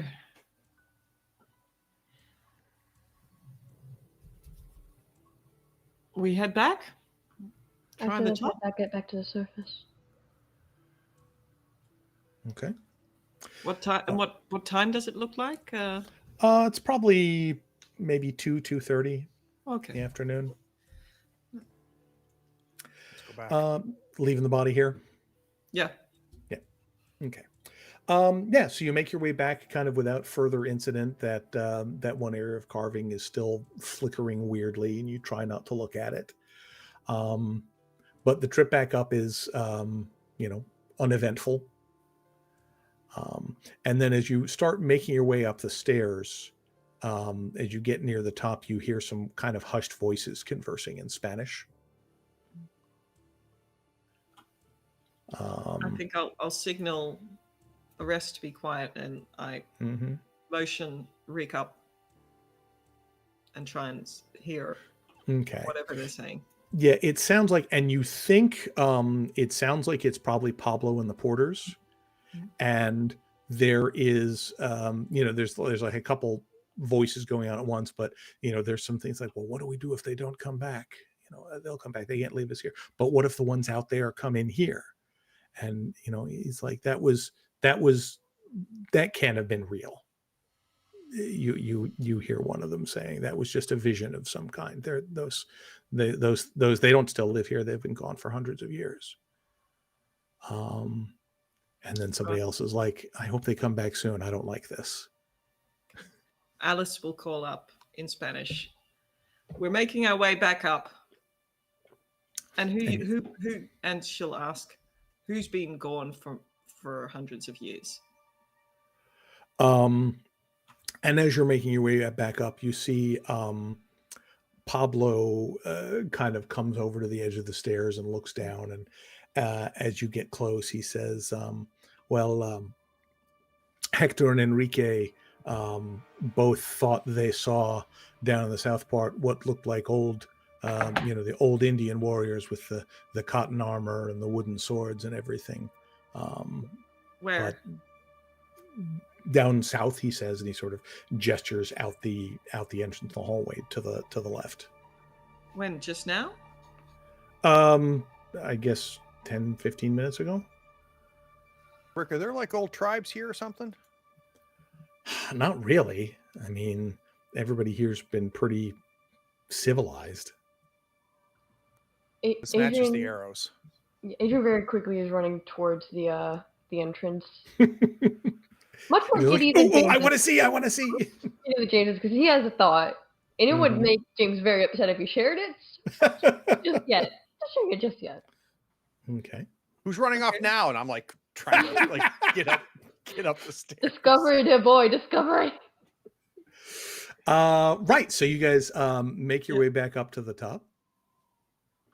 And so Adrian, are you just like running out into the clearing, or what's the plan? Oh no, just quickly going up the stairs as quickly as he feels comfortable with the fact that they are uneven. Mm-hmm. Oh, you're climbing the cigarette. No. Oh no, just getting back up to the top of this back spiral to where the stairway. poles were. Yeah. Yeah. And then it's not running, pacingly going quickly towards the entrance that we came out of. Just look out from it. Yep. So you look out, and at first it just you see what you've seen. There's jungle on the edges, and there's brush, and you can see the distant thing of the ball court over there. And then, kind of as you look to the south, you can see it looks like a handful of people, kind of walking through the tall grass in the direction of the pyramid. They're definitely not dressed in modern clothing. They have this sort of, what looks like some kind of rough cloth clothing on them with what you think is maybe jaguar hides over it. And they are carrying these like long spears in them, and they have these shields that have like a human face depicted in the middle of them. There's maybe a dozen or two, pretty good size, and they are sort of heading in the direction of the pyramid. And then there is sort of a flickering light, and they're not there. And then a few seconds later, you see them again, like 50 feet to the left of where they were, but not any closer to you. I'm going to call Rick up. Okay. Hey, Rick. not Mhm. is purposely not letting him look outside just yet. Okay. Right. How often was the mural flickering down there? What was the time frame between flickering? I mean, it wasn't a pattern. Maybe, I don't know, 5 to 10 seconds. Does that line up with what I was seeing out there? More or less. It's not really a predictable pattern, but it seems to be about how long they last. How do I approach this with everybody? I imagine that everybody's kind of Yeah, the rest of you have kind of made your way back up to the top here. yeah. So And the porters are just kind of looking nervously at Adrian and Rick at the entrance to the tunnel. All right. Before we go back out, there's some weirdness overlaying with what we saw downstairs with the flickering mural. What's that mean, Doc? I'm so sorry, James. It seems like time is overlaying itself here. What do you even? What? All right. I I'm told gonna you try I'm to push my way past you. All right. But Okay. there's something weird going on with. You said that the timeline was messed up downstairs with the mural's history. It seems like mean- whatever the people here are seeing is tied to some. I don't know if it's a hallucination or if it's real, but it seems like there's two different versions overlaid where we are right now. We're seeing, and we'll just kind of point out the people. And yeah, and he kind of sticks his head around and looks, and he's like,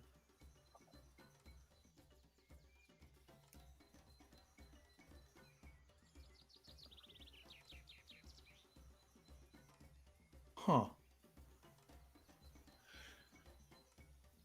That doesn't make any sense. Do I see them? Yeah, sometimes. Sal, Coming.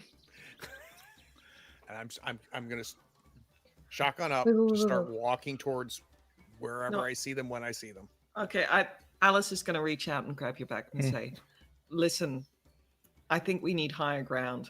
Let's get up the. Are they moving towards us? Listen, Higher ground. look, Yeah. look at those Water. spears kill. You saw those arrows. Spears kill. Arrows kill. There's 24 of them. Fine, start going up. Then I'm gonna stay at the base. I'll stay Oh. right next to James. Okay. So are the rest of you going up the So pyramid? If we go up, we'll have a better view of them in any case. I agree. Start heading it'll up. be and- better defense. Pablo, Rick, let's start moving up. and I'm like fighting okay. all of them. Adrian's gonna wait. Just because he's cautious about something. He realizes he has one of those vials on him, Mm-hmm. and a bit worried about that. He's going to wait until they've gone up a bit before he joins them. Oh, okay. Got So, it. does not know if that's going to be a bad thing because it seems like there's been a vie for power over generations. Doesn't know if it's good to have this on him. Is waiting until Mhm. everybody else is a bit further up before he just like, I'm going to drop that there, then continue. Okay. All right. So you're like leaving it at the base of the pyramid? Yeah, just gonna roll it away a bit. Okay. Is there a small rock, probably about half a hand? I'm sure you can find Inside. something like that. Yeah. Sal's going to pick that up, and when Mhm. the flickers, are like directly in front of him, he's Mhm. going to throw the rock as far out as he can to the right to see Okay. if they are reactive to that or if they show up there. Interesting question. Good thought. All right. So one thing I'm going to say is that the porters, I mean, Pablo and Luke will follow you lead. The porters don't seem real keen on going out and up this pyramid with these hostile people approaching. Anybody feel like they can reassure or intimidate or bargain Alice or has otherwise given up convince on this. these guys? Alice has given up on them. She's just like, okay, you're staying down here. You're staying down here. She wants Okay. to get to high ground. But they are down here. They're not up there. Right. Yeah, I Sal know will they point are. out. They are down Yeah. in the. Sal will Yeah. point that out to them. Mhm. Down here. Things. Up there, not things. I love we know of. seeing Sal do his sign language. I mean, and let me check something real quick. Actually, If I'm seeing them not going up these stairs, Mhm. Brian, and Mhm. kind of hanging out, I'm going to, with my shotgun still up, using my Right. left hand, start grabbing the backs of their shirts and escorting Okay. them up to the base of this ziggurat. This wasn't a This A is or not B. this is not a suggestion. Right. So Okay. either you're going to go there by yourself, or I'm going to drag your ass up that thing. Okay. If we let one of them run loose out there, Sal kind of muses Shut up, quietly. Sal. and Pablo kind of is also speaking at them sort of urgently in Spanish, and eventually they kind of go. None of them seem happy about it, but they start working their way up. And so Sal, you chuck your rock out, trying to use it. It honestly doesn't make a lot of noise because it's kind of landing on grass and stuff. You don't see them reacting to the rock or anything like that, but as people are starting to go up the stairway, they do seem to see that. And they kind of huddle up for a second, and you see one of them talking, like looks like he's giving orders or something, and then they flicker out. And the next time they flicker back, they're kind of fanned out in a semicircle and are starting to move in towards the base of the pyramid. Definitely in more of a get ready to fight formation rather than a walking around and looking at things formation. Everybody up, up, up. Mm-hmm. And go. It's not a fast process, but adrenaline is a hell of a drug. So you're making your way up the stairs. The rest of them are up there. Sal and James, how long are you waiting down here? As soon as I'm gonna be they're at the top. I'm going up. Yeah. Oh, so are you waiting for them to get to the top, or just I'm waiting to be not. on the stairs? I'm just gonna be the I last. will. Yeah. Okay. All right. Sal, Sal, just come up. Just I'm follow on me. my way up. I just make sure everybody's up there. Everybody's ahead of us. Yep. You were the last man. Sal will step off and start climbing. Okay. A couple of them look like they've put the spears away and pulled out bows. And I think they're going to take a couple shots. I think Alice, if I may, Mm-hmm. Alice is up top. She's taken the rifle and she's watching them. And if she sees any of them take out the bow, she'd like to try and shoot one. Okay. You can see one of them getting the bow ready, Yeah. so you can take the first shot. And I'm gonna spend one of my 2 points in firearms, and as I shout, and I just shout, incoming, and I'm gonna try and shoot him. God, we are rolling like garbage. It's not going well for you guys from a dice perspective. So here's the thing. Fair enough. I never was a good shot. Right. But here's the thing. I mean, you sight in on this guy and you take the shot, and you're pretty sure that the gun was aimed right at him, but either you just missed him or the bullet went through him without doing any damage. Okay, I'm gonna chamber another one, Mm-hmm. and I think I'm convinced I missed it because I got some shooting lessons, but it was more along, if the target is a side of a barn, I was usually all right. But anything less than that. Yes. Why did I just roll 2d6? You didn't. I did. Oh, okay. I don't know why it showed up as you. Oh, you might have me selected. Right. You're right. I absolutely do. So you, Sal, a couple of them take shots at you. One of them just plinks off the side of the pyramid next to you. One of them goes right at you and goes right through you. There's like this little almost electric feeling jolt. And then you hear it thunk against the pyramid behind you. Yeah, that was fucking weird. Yeah, this is some sort of. There's something in that cave that's messing with us. Something in the air or something, but they're not hurting us. At least, let's just keep going up. Yep. So you make your way up. As you get up to the sides of the pyramid, you can see that near the top, like on either side of the stairs, there are these long slits that are maybe a foot high and maybe 4 or 5 feet wide, like 2 of them on either side of the stairway, almost like they would be windows or something. And then above that, there is what looks like a small semi-enclosed building space up on top. Are you guys just heading straight to the top? Yeah, when I get to those slits, I'm going to do kind of the SWAT team clear type action, right? So I'm going to go over and see if I can see inside them. Okay. So you go to the nearest slit and look inside, and there's not a lot of light coming in. It looks like it's there's a room under here, and there's like light coming in from different sides. And there is and as you look through, the slit is like, I don't know, maybe 2 feet long, and looking back at you is a face, and it's kind of a haggard looking version. You think it may be the last guy from the picture of the previous expedition. He's alive. Yeah.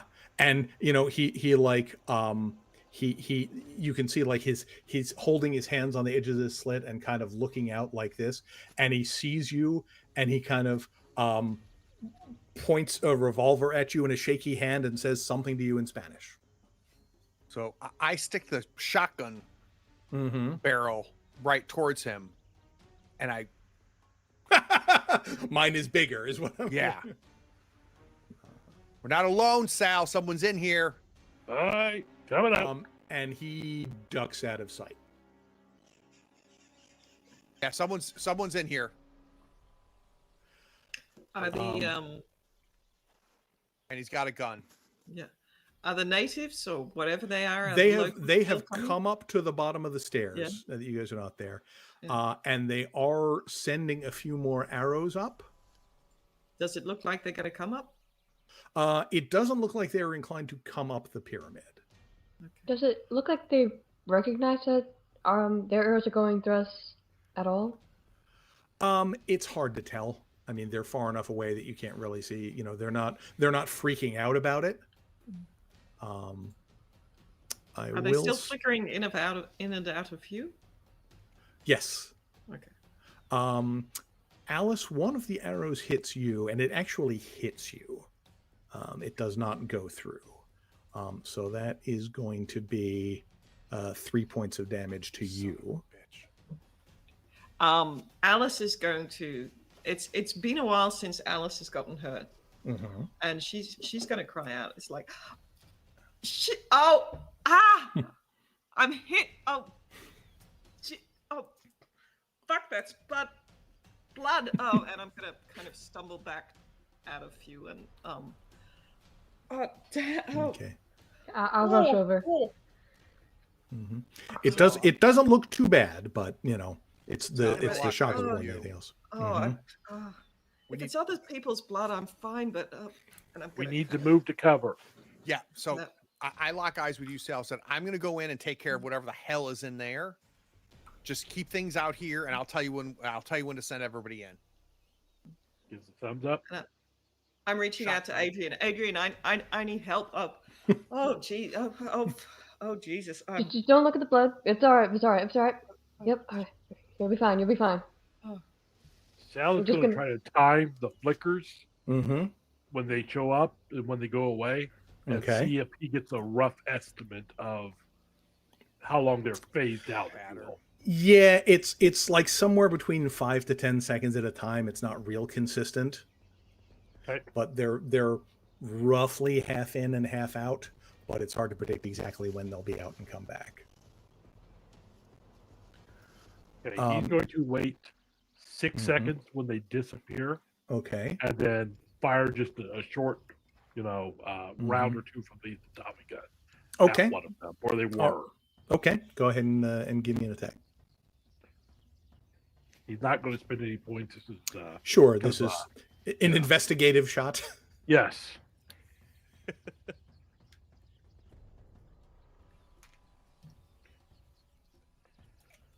All right. Well, you shoot. Apparently, you timed it wrong. The bullets go in a moment or two before they reappear. So nothing seems to have never ever buy a Tommy gun off a street vendor. He says as he starts clearing it. Okay. Well, you weren't on full auto this time, so it's not actually jammed. Okay. Okay, thank you. It just missed. Yep. All right. So James, you're squeezing through one of these slits. Yeah, unless is there? It's not like there's also an entrance above. Well, there is an entrance above. You don't know if that connects to this same room. Yeah, in my mind, we're going to send everybody into that entrance, right? I want to get everybody in cover, so I'm So you're going track, up.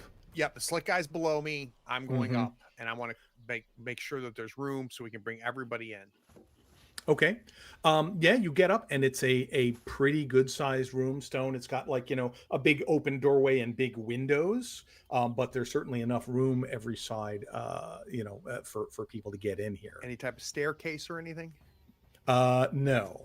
Okay. There is in the middle of it, there are a lot of murals on the walls, just at a quick glance. There's some kind of big altar stone or something in the middle, and this big this like colorful stone circles of some kind inlaid in the floor.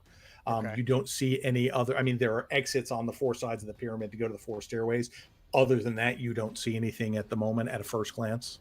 So no persons. No, nobody. No one is in here but you. Taking that situation, I'm coming right back out and go. Everybody in. There's room. There's nobody else in here. Okay.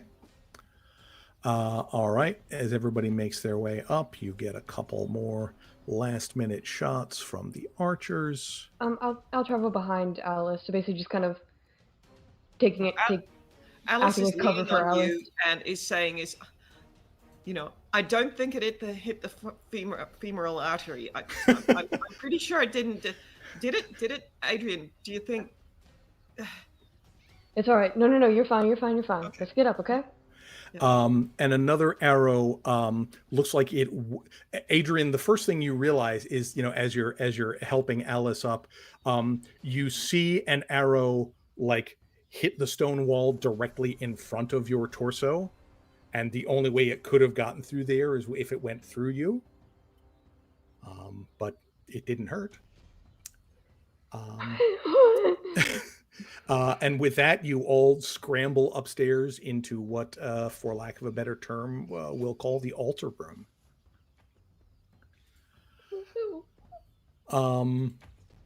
The guys, the tribesmen or whatever they are down below, for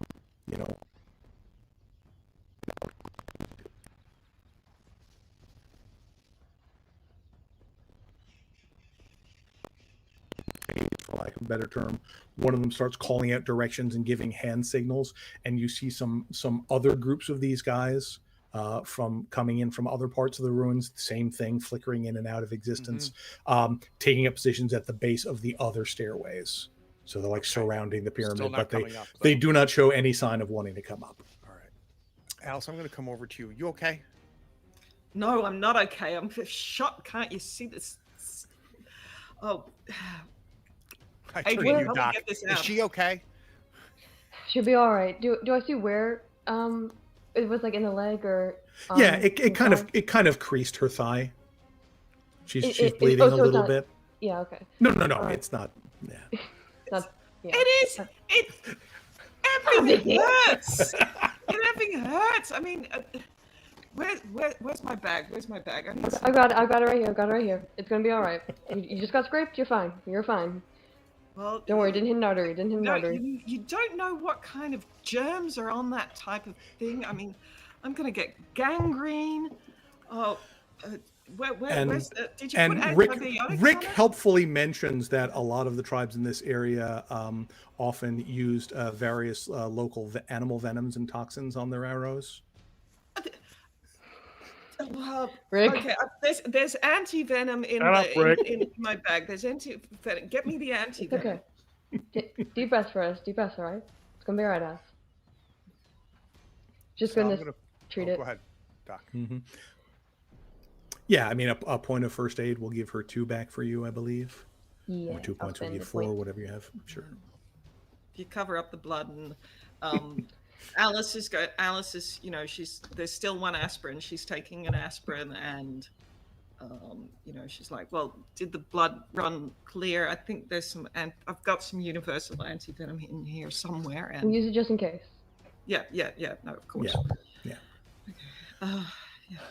You all right, James? Sally, your wounds all right? Yeah, we're fine. Just you stay right there. Sal, I'm going to set my shotgun against the wall, pull out my pistol, and look at you and go, there's somebody under us, and whatever those slits were leading to.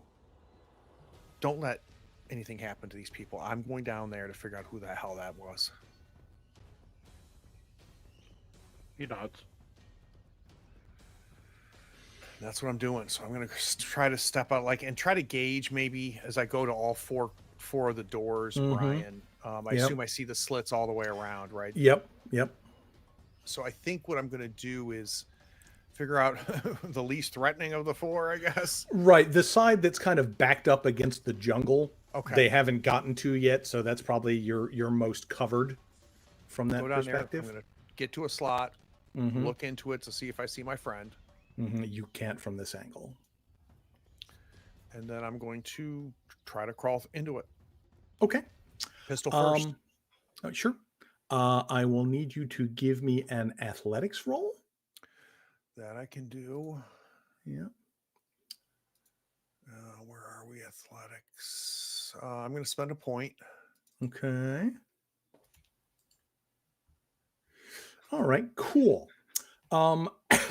So you are, you're kind of worming your way through, kind of on your belly, gun out in front of you.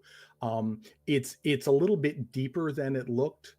And when you're about halfway through, you hear what sounds like this loud rush of wind. And it's like the light coming through these other slits in the room ahead of you looks like it's flickering, kind of like these people have been doing. Do you want to go in or out? In. Okay. Give me one more athletics check. Again, a point. At least I didn't roll a 1 or a 2. That's true. All right. You pull yourself through into this room and drop, and you see the guy who was standing there. He was peeking out the other slit that he saw you in originally, trying to figure out what's going on. So he sort of turns around to look at you, and as he does, the light in the room changes. Okay. Whatever is going on out there, it's night now. Okay. The air feels weird. You can't really see anything that's going on. This guy starts talking to you in Spanish. He's holding the gun at you, but he doesn't look like he's ready to shoot you.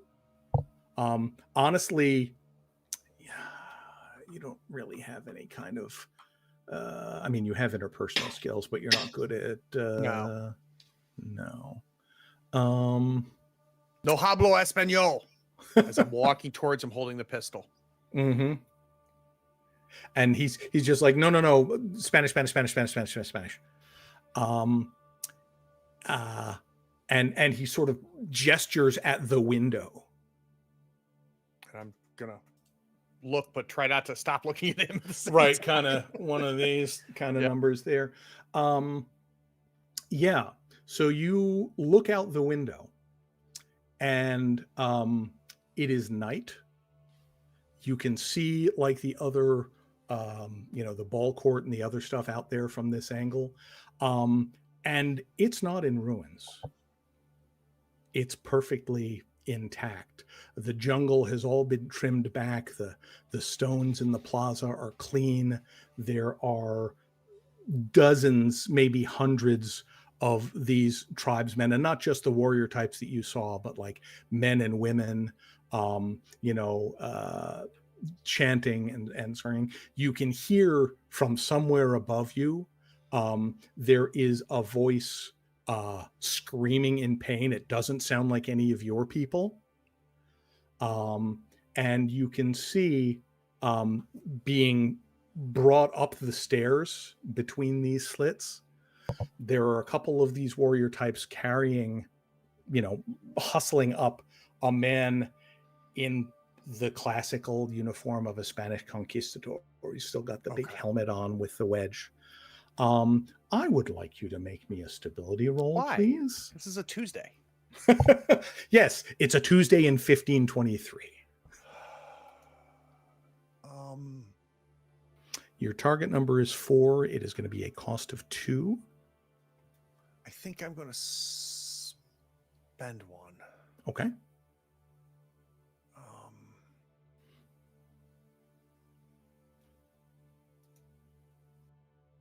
Oh, thank God. Okay. Nice So- gamble. So yeah, I mean, James is like, okay, this is obviously some sort of weird illusion, optical illusion. Maybe I'm Has just to under be. stress. Yeah. But yeah, so that's what you see going on. So whatever like caution and patience I was having with my Mhm. friend here, I see this and I'm tying it. I think in my head, this is all tied to some sort of gas or something. There's like I'm high at this point. Clearly. Yeah. And so any sense of patience or anything, I'm immediately going to jump this guy Mhm. with a focus on disarming him. So whether it's coming up and grabbing the gun out of his hand or pushing his hand away, but I need to get the gun out of his hand Okay. and I need to eliminate the threat inside here. Sure, makes sense. Give me an unarmed combat roll. Can Your we target number's hear only this? 3 for him. No, We, you don't- so we you can't don't hear any anything. scuffling Nope. sounds. I'll get back to you guys in a moment. Scuffling. Yes, sorry. All right. Yep. Spending a point. Yep, your target number is only 3. You did it just right. He was not expecting this. He was kind of like, looking at the window going, what you assume is something like, see? And you just kind of, look at it for a second, then just sort of whip your hand out and grab the gun out of his hand, no problem. And he just kind of staggers back. Yep. I put it in the small of my back. I get the impression, Brian, he's not physically intimidating to me or physically threatening to me. He looks like he was pretty physically fit, but he looks like he's been through a lot. Okay. There's blood on his clothes. It doesn't look like it's his, but he looks kind of emaciated, like he's been here for a while. Grab the gun, and then I'm just going to assert dominance, just like press him up against the wall. Okay. That I'm stronger than you. Mm-hmm. So don't be an idiot. And you right? definitely are. Yeah. Yeah. So I just kind of press him up against the wall, Mm-hmm. and then I'm going back out to one of those slits and seeing, is it still dark? Is it still let's cut up a conquistador day. Mm-hmm. Okay. Meanwhile, upstairs in the altar room, the rest of you can see there's like I said, the natives down below are watching but not doing anything. There are a variety of colorful murals on the walls in here that all seem to revolve around some kind of pyramid or maybe a mountain, and different people gathering around. There are the altar thing in the center. Looks like it is it's carved like a warrior, like a Mayan warrior, like on his hands and knees, bent over with like his back forming the surface of the altar. And then at the base of that altar, kind of where the figure's head is, there is a big, like maybe 4 foot across. It's like this inlaid cartouche, I guess you'd call it, in purple and blue and different colors. That is probably the most striking feature of the room. But James you've like seen him go down and disappear into one of those slits. Other than that, everything down there is quiet. What would you like to do? Alice is going to try and distract herself and looks at Adrian and says, "Well, Adrian, what does that say?" Or Rick, do you know what that says? What does it mean? Rick takes a look at it. I mean, this is the kind of thing, like this iconography is usually like sun and moon symbology, but it's not. I mean, this, and he gestures to some of the symbols in the middle. This is more like Lamat, which is Venus. It's not exactly it, but it's some kind of astronomical body, but it's not. It doesn't seem like it's what it is. And as you're looking closer at it, Alice, you notice that there is like a very thin seam around the edge of this disc. Okay. And it also looks like there are some like grooves cut into the stone of the altar that kind of go down to where this thing is, like liquid or blood from a sacrifice would flow down through them and around or onto this stone. Okay, I'm going to point that out to the others. Like, seems like they've got this. I don't know. Have you ever seen one of those champagne fountains that they stack the glasses? What a comparison to make. What a comparison. So, and they fill them on top, and I'm going to start picking up the side of the inlay. Can I? Does it lift up? I mean, maybe the seam is extremely thin, okay. so you don't really have anything that would get in there. Rick, you said this was an astronomical body, right? Yeah, that's what these symbols are like. It's another 8-sided star then. And the slits on the side, there's a place at Chichen Xoxul called El Caracol, which we call the observatory, because it like sees, at different times of the year, different stars and planets are visible in there. So those might be like that. Hey Rick. There wouldn't have to be any mind myths about a fisherman, would there? I mean, the Mayan did fish. There are definitely legends about it. What do you mean? We heard a name a while back for some mythos creature. Fisher in the stars, I think it was. I think the phrase you guys heard was the fisher from outside. We found the book in Chinese that I think specifically said Fisher in the Stars or something like that. Okay, that could be. Let me go double check. Just make sure. Yeah. In the meantime, Alice is kind of hobbling around and right. Well, what would happen if we poured something into this? Not a good idea. Not blood. We'll not do blood, but does anybody? I mean, obviously not blood, but just got a testing a theory. Okay. Here it is. My weird shit meter is at just full. So.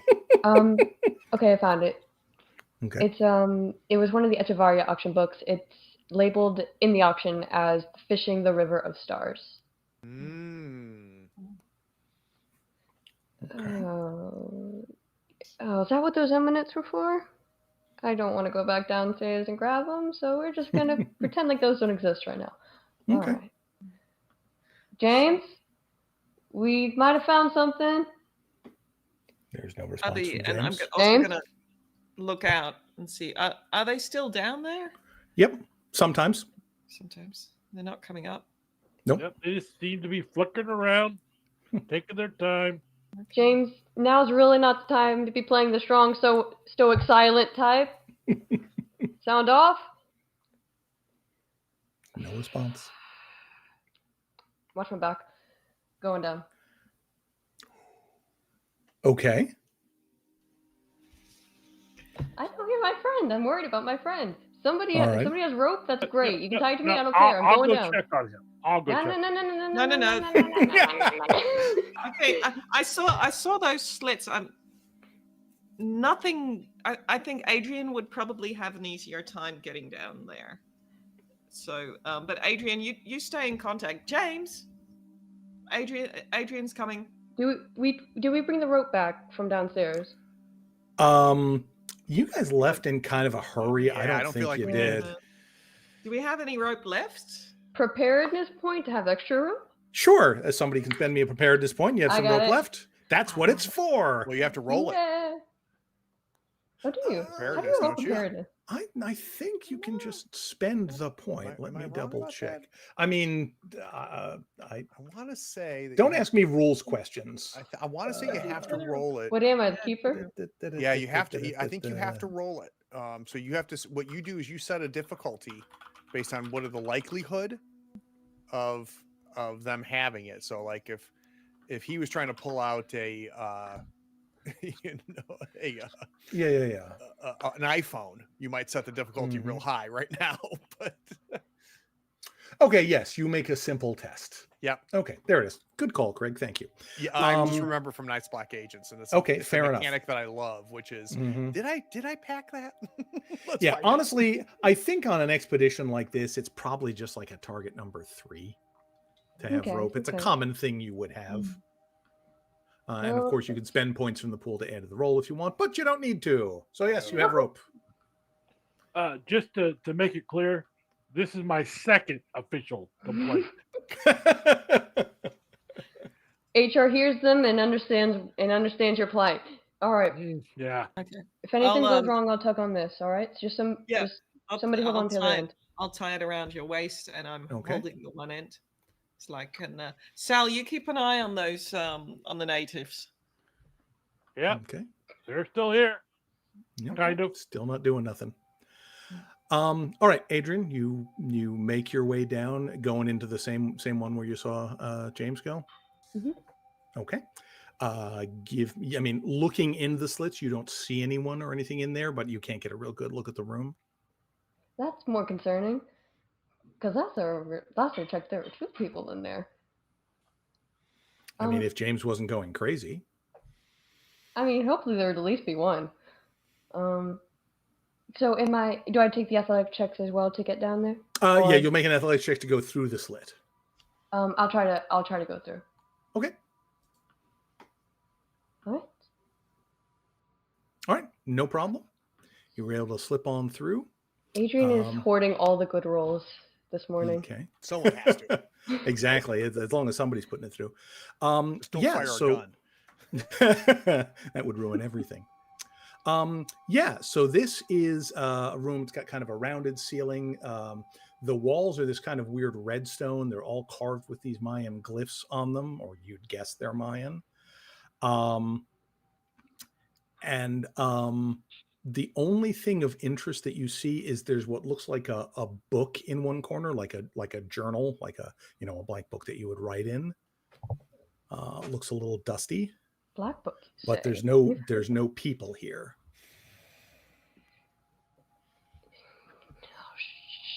James isn't down here. What? Nobody's down here.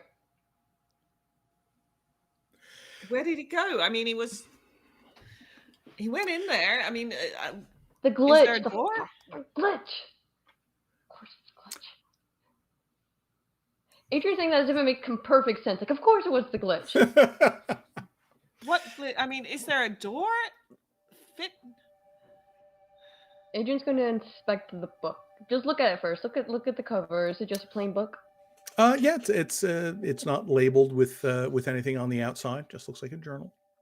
And from what Adrian understands, this type of bookbinding wasn't really a thing for the Mayan people. No. The Mayan didn't use books of this kind. This definitely looks like a modern creation.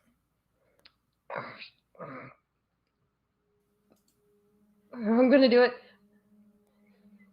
I'm just gonna look in it. Just shout that out without just like right. Strange book down here. Gonna look through it real quick and then go through it. Okay. It's written in Spanish. Do you have any Spanish? I have.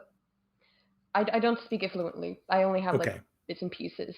I would understand specific words. Let me put it this way: have you spent a language point in Spanish? No. Okay, then this is scrawled in Spanish. I mean, you can pick out a word here and there, but it looks like it was mostly written rather hastily, and it's hard to pick out any details. There are, towards the end of it, what look like maybe some diagrams, but without context, you don't really know what they mean. Alice and Sal. I was just going to say, the one thing that you might pick out is I've handwritten, James might be late for dinner. Alice and Sal, what are you guys doing while all this is going on downstairs? Watching the doorway like a hawk. Okay. And I'm just calling out like,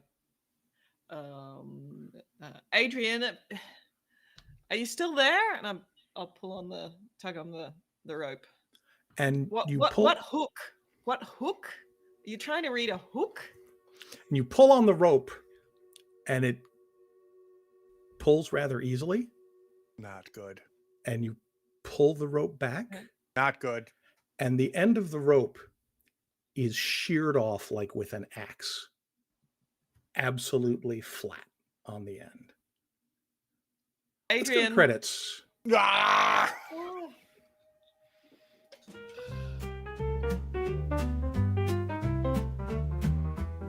In a mansion grand where secrets lie, Walter Winston lived, but he had to die. His daughter Janet, fierce and bold, hired a team to find the stories untold. Oh, Walter Winston, Mr. Mystery Man, caught in a web of a sinister plan, with cults and crimes and shadows so dark. To a spark, ex-cop, doc, gangster, nurse in the mix, unraveling truths in a dance of tricks. Swinging through secrets, meet the moon's gleam, they chase the spurs of a deadly dream.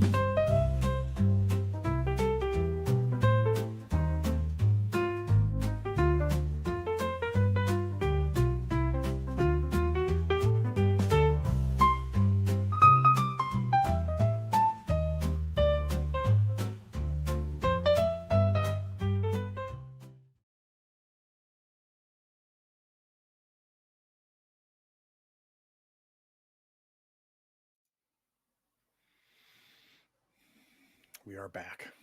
Told you it was going to get interesting. Oh boy. Yeah, so this is one of those points where a lot of things can change in the campaign. So I'm really interested to see how this goes from here. One thing I would like everybody to do for me just at this point, before we go on to Stars and Wishes, is just jot down somewhere what your character's current stability is. Because the good news is there is a maximum that you can lose over a short period of time.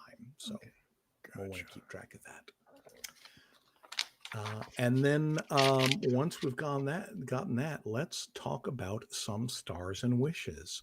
Mac, let's start with you if we can. Thoughts, Stars and Wishes. Adrian was having a whale of a time when he really should not have been. I do think that my star would be James going very, very, very gung-ho about this. Very much necessary for the group at that point, but also still working as a detriment to himself at the way that he was wording it. It was really, really cool watching you kind of fit that in. Like, yeah, we did need to like get a move on, but you also still made it a very character thing of James not had the healthiest reason for wanting us to get a move on. Wishes, I really enjoy playing Adrian when he gets to put pieces together like this, like whenever he was looking at all the murals and things like that. So I hope I get to keep doing that, and hopefully that means I get to stay alive a bit longer, but we'll see. I'm sure it'll be fine. It'll be fine. All right, Naomi, how about you? Well, first up, I think this is taking a direction that I did not foresee. Yeah. I have no clue what's going on, but I'm having a hell of a time. I think my star would be, I think Sal's objections. Sal is coming along, and Sal's like, I don't agree with this. So that's for me. I'm just waiting for the next Uncle Vinny story. Hey, Uncle Vinny traveled through time once. Yeah, Didn't make it. Yeah, and I think my wish is, I just hope we're all gonna live, get out of this, and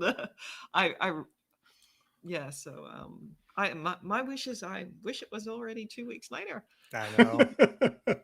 Yeah, it's interesting when you say that this has taken a turn, because I think I mentioned this a little bit earlier before we were on stream, which is there have been a couple times earlier in the campaign where you were all very close to like seeing having your first full-blown mythos unnatural experience, and you just didn't get to them.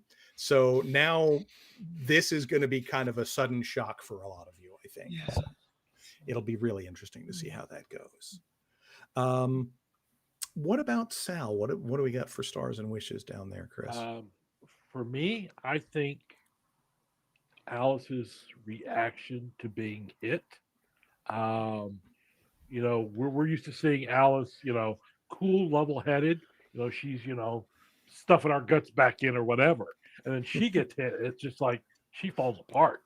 It was a Ooh, great the character pain! choice. Great That was character beautiful. choice. That was So beautiful. I love that so much. For my wishes, well, I've got a couple. My first wish is that the enemies would stop flickering out so I could hit them. Second wish is, my God, the pacing and the just the level of weird shit continues to increase. Keep at it. I love this. Excellent. And Craig, what about you? So before I get to stars and wishes, I have a new get rich scheme. I think starting in episode 12, I'm going to have like a minimum bits to get a uncle story. And then I'll retire. If we reach 12,000 bits, then we'll get an Uncle Vinny story. No, but so stars and wishes. And maybe Mac has insight on this. I don't know, but one of the things that I'm really loving is this really interesting relationship between James and Dr. Adrian. I really think it's super interesting because on paper, the two of us are not connected, right? We have two different backgrounds, two different drives and everything, but for whatever reason there's this really interesting connection that's being made between the two of them, and I love that Mac is leaning in on it with me, because I think for me this is the magic of the hobby, is when we start discovering things in these people that we're portraying. So just I love that doctor was just like, my friend's down there. And it was just like, this is where I'm going to go.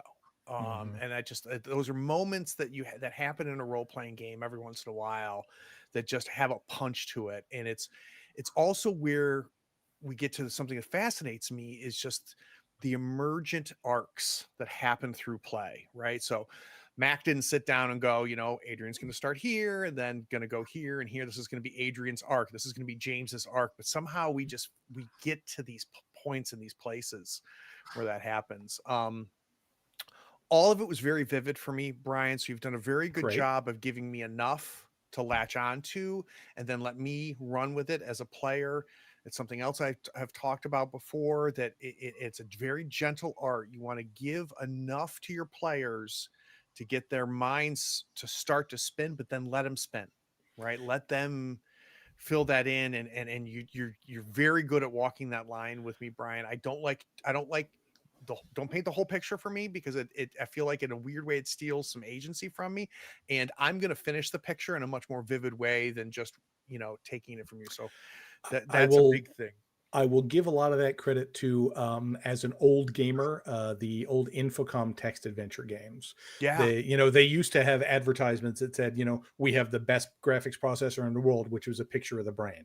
I mean, if I give you guys enough, everything you'll give will be more vivid than I can come up with. And it's really good. And for GMs watching, you obviously don't he's got a table of 4 players here.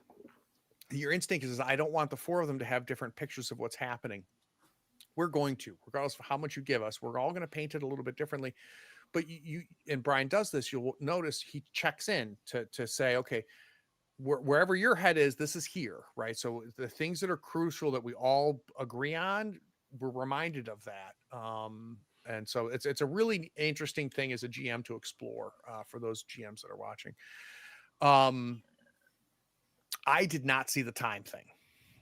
either. And it's super interesting. What I'm wishing for is to get to explore James some more. I'm really enjoying figuring out who James is, and as we are pushing James to these edges, I'm really looking forward to see what he does. Because we are very quickly and slowly running out of places for James to organize this. And it's what I love about, these types of, Trail and Call of Cthulhu. What I enjoy as a player in these games is, how do I piece this together until I can't? And then if I can't, then what happens to me? That's my love of this particular type of horror. So I'm wishing to find out where James is and ends up, and what happens when he runs out of shelves to keep putting these knickknacks on. I think that next session will be definitive in a lot of ways for a lot of people. Yep. But yeah, I love the way all these characters are evolving. This is one of the reasons I really like running longer campaigns, is we can see these characters grow and change. Yep. I love that James and Adrian are both kind of obsessed with protecting each other from the things that they can protect each other against. I love Alice's, I will run people over in a car, but if I get a little of my blood on me, then I lose my shit. I love Sal's, this is a very stupid idea, but I'm going to do it because the rest of you are doing it. Yeah. It's just, I'm so happy with all these characters and where it's going. So my wish is that you all make it out of here with your bodies and minds more or less intact. I'm with you. All right, so coming up on the channel Tuesday, we finish off Brindlewood Bay. We were supposed to do it last week, but we had a scheduling gremlin that messed us up.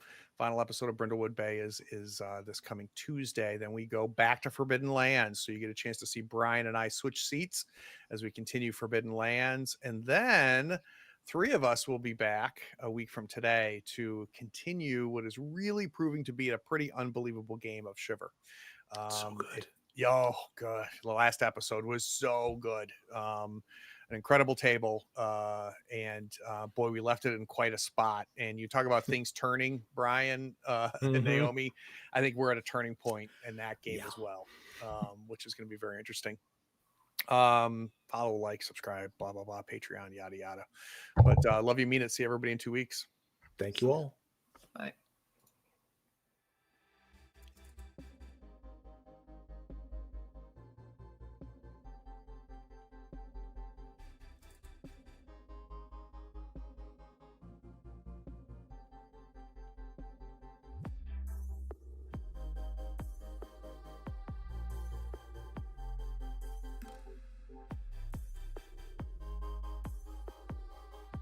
Howdy, friends. Thank you for watching. All our content is archived and organized in playlists on the Third Floor Wars YouTube channel. Check it out. And if you could like, follow, subscribe, and even set your notifications to this channel on YouTube and Twitch, we'd appreciate it, and it'll make sure that you catch all of our content. I talk with creators, designers, and experts across the gaming landscape in every episode of our podcast, Tabletop Talk. Open up your favorite podcatcher and search for Tabletop Talk from Third Floor Wars. Support your creators. They make the content you love, and it's your support that makes it happen. If you want to help us, go to Third Floor Wars on patreon.com, and you can help us for as little as $1 a month. Thanks again. We'll see you next time. Take care.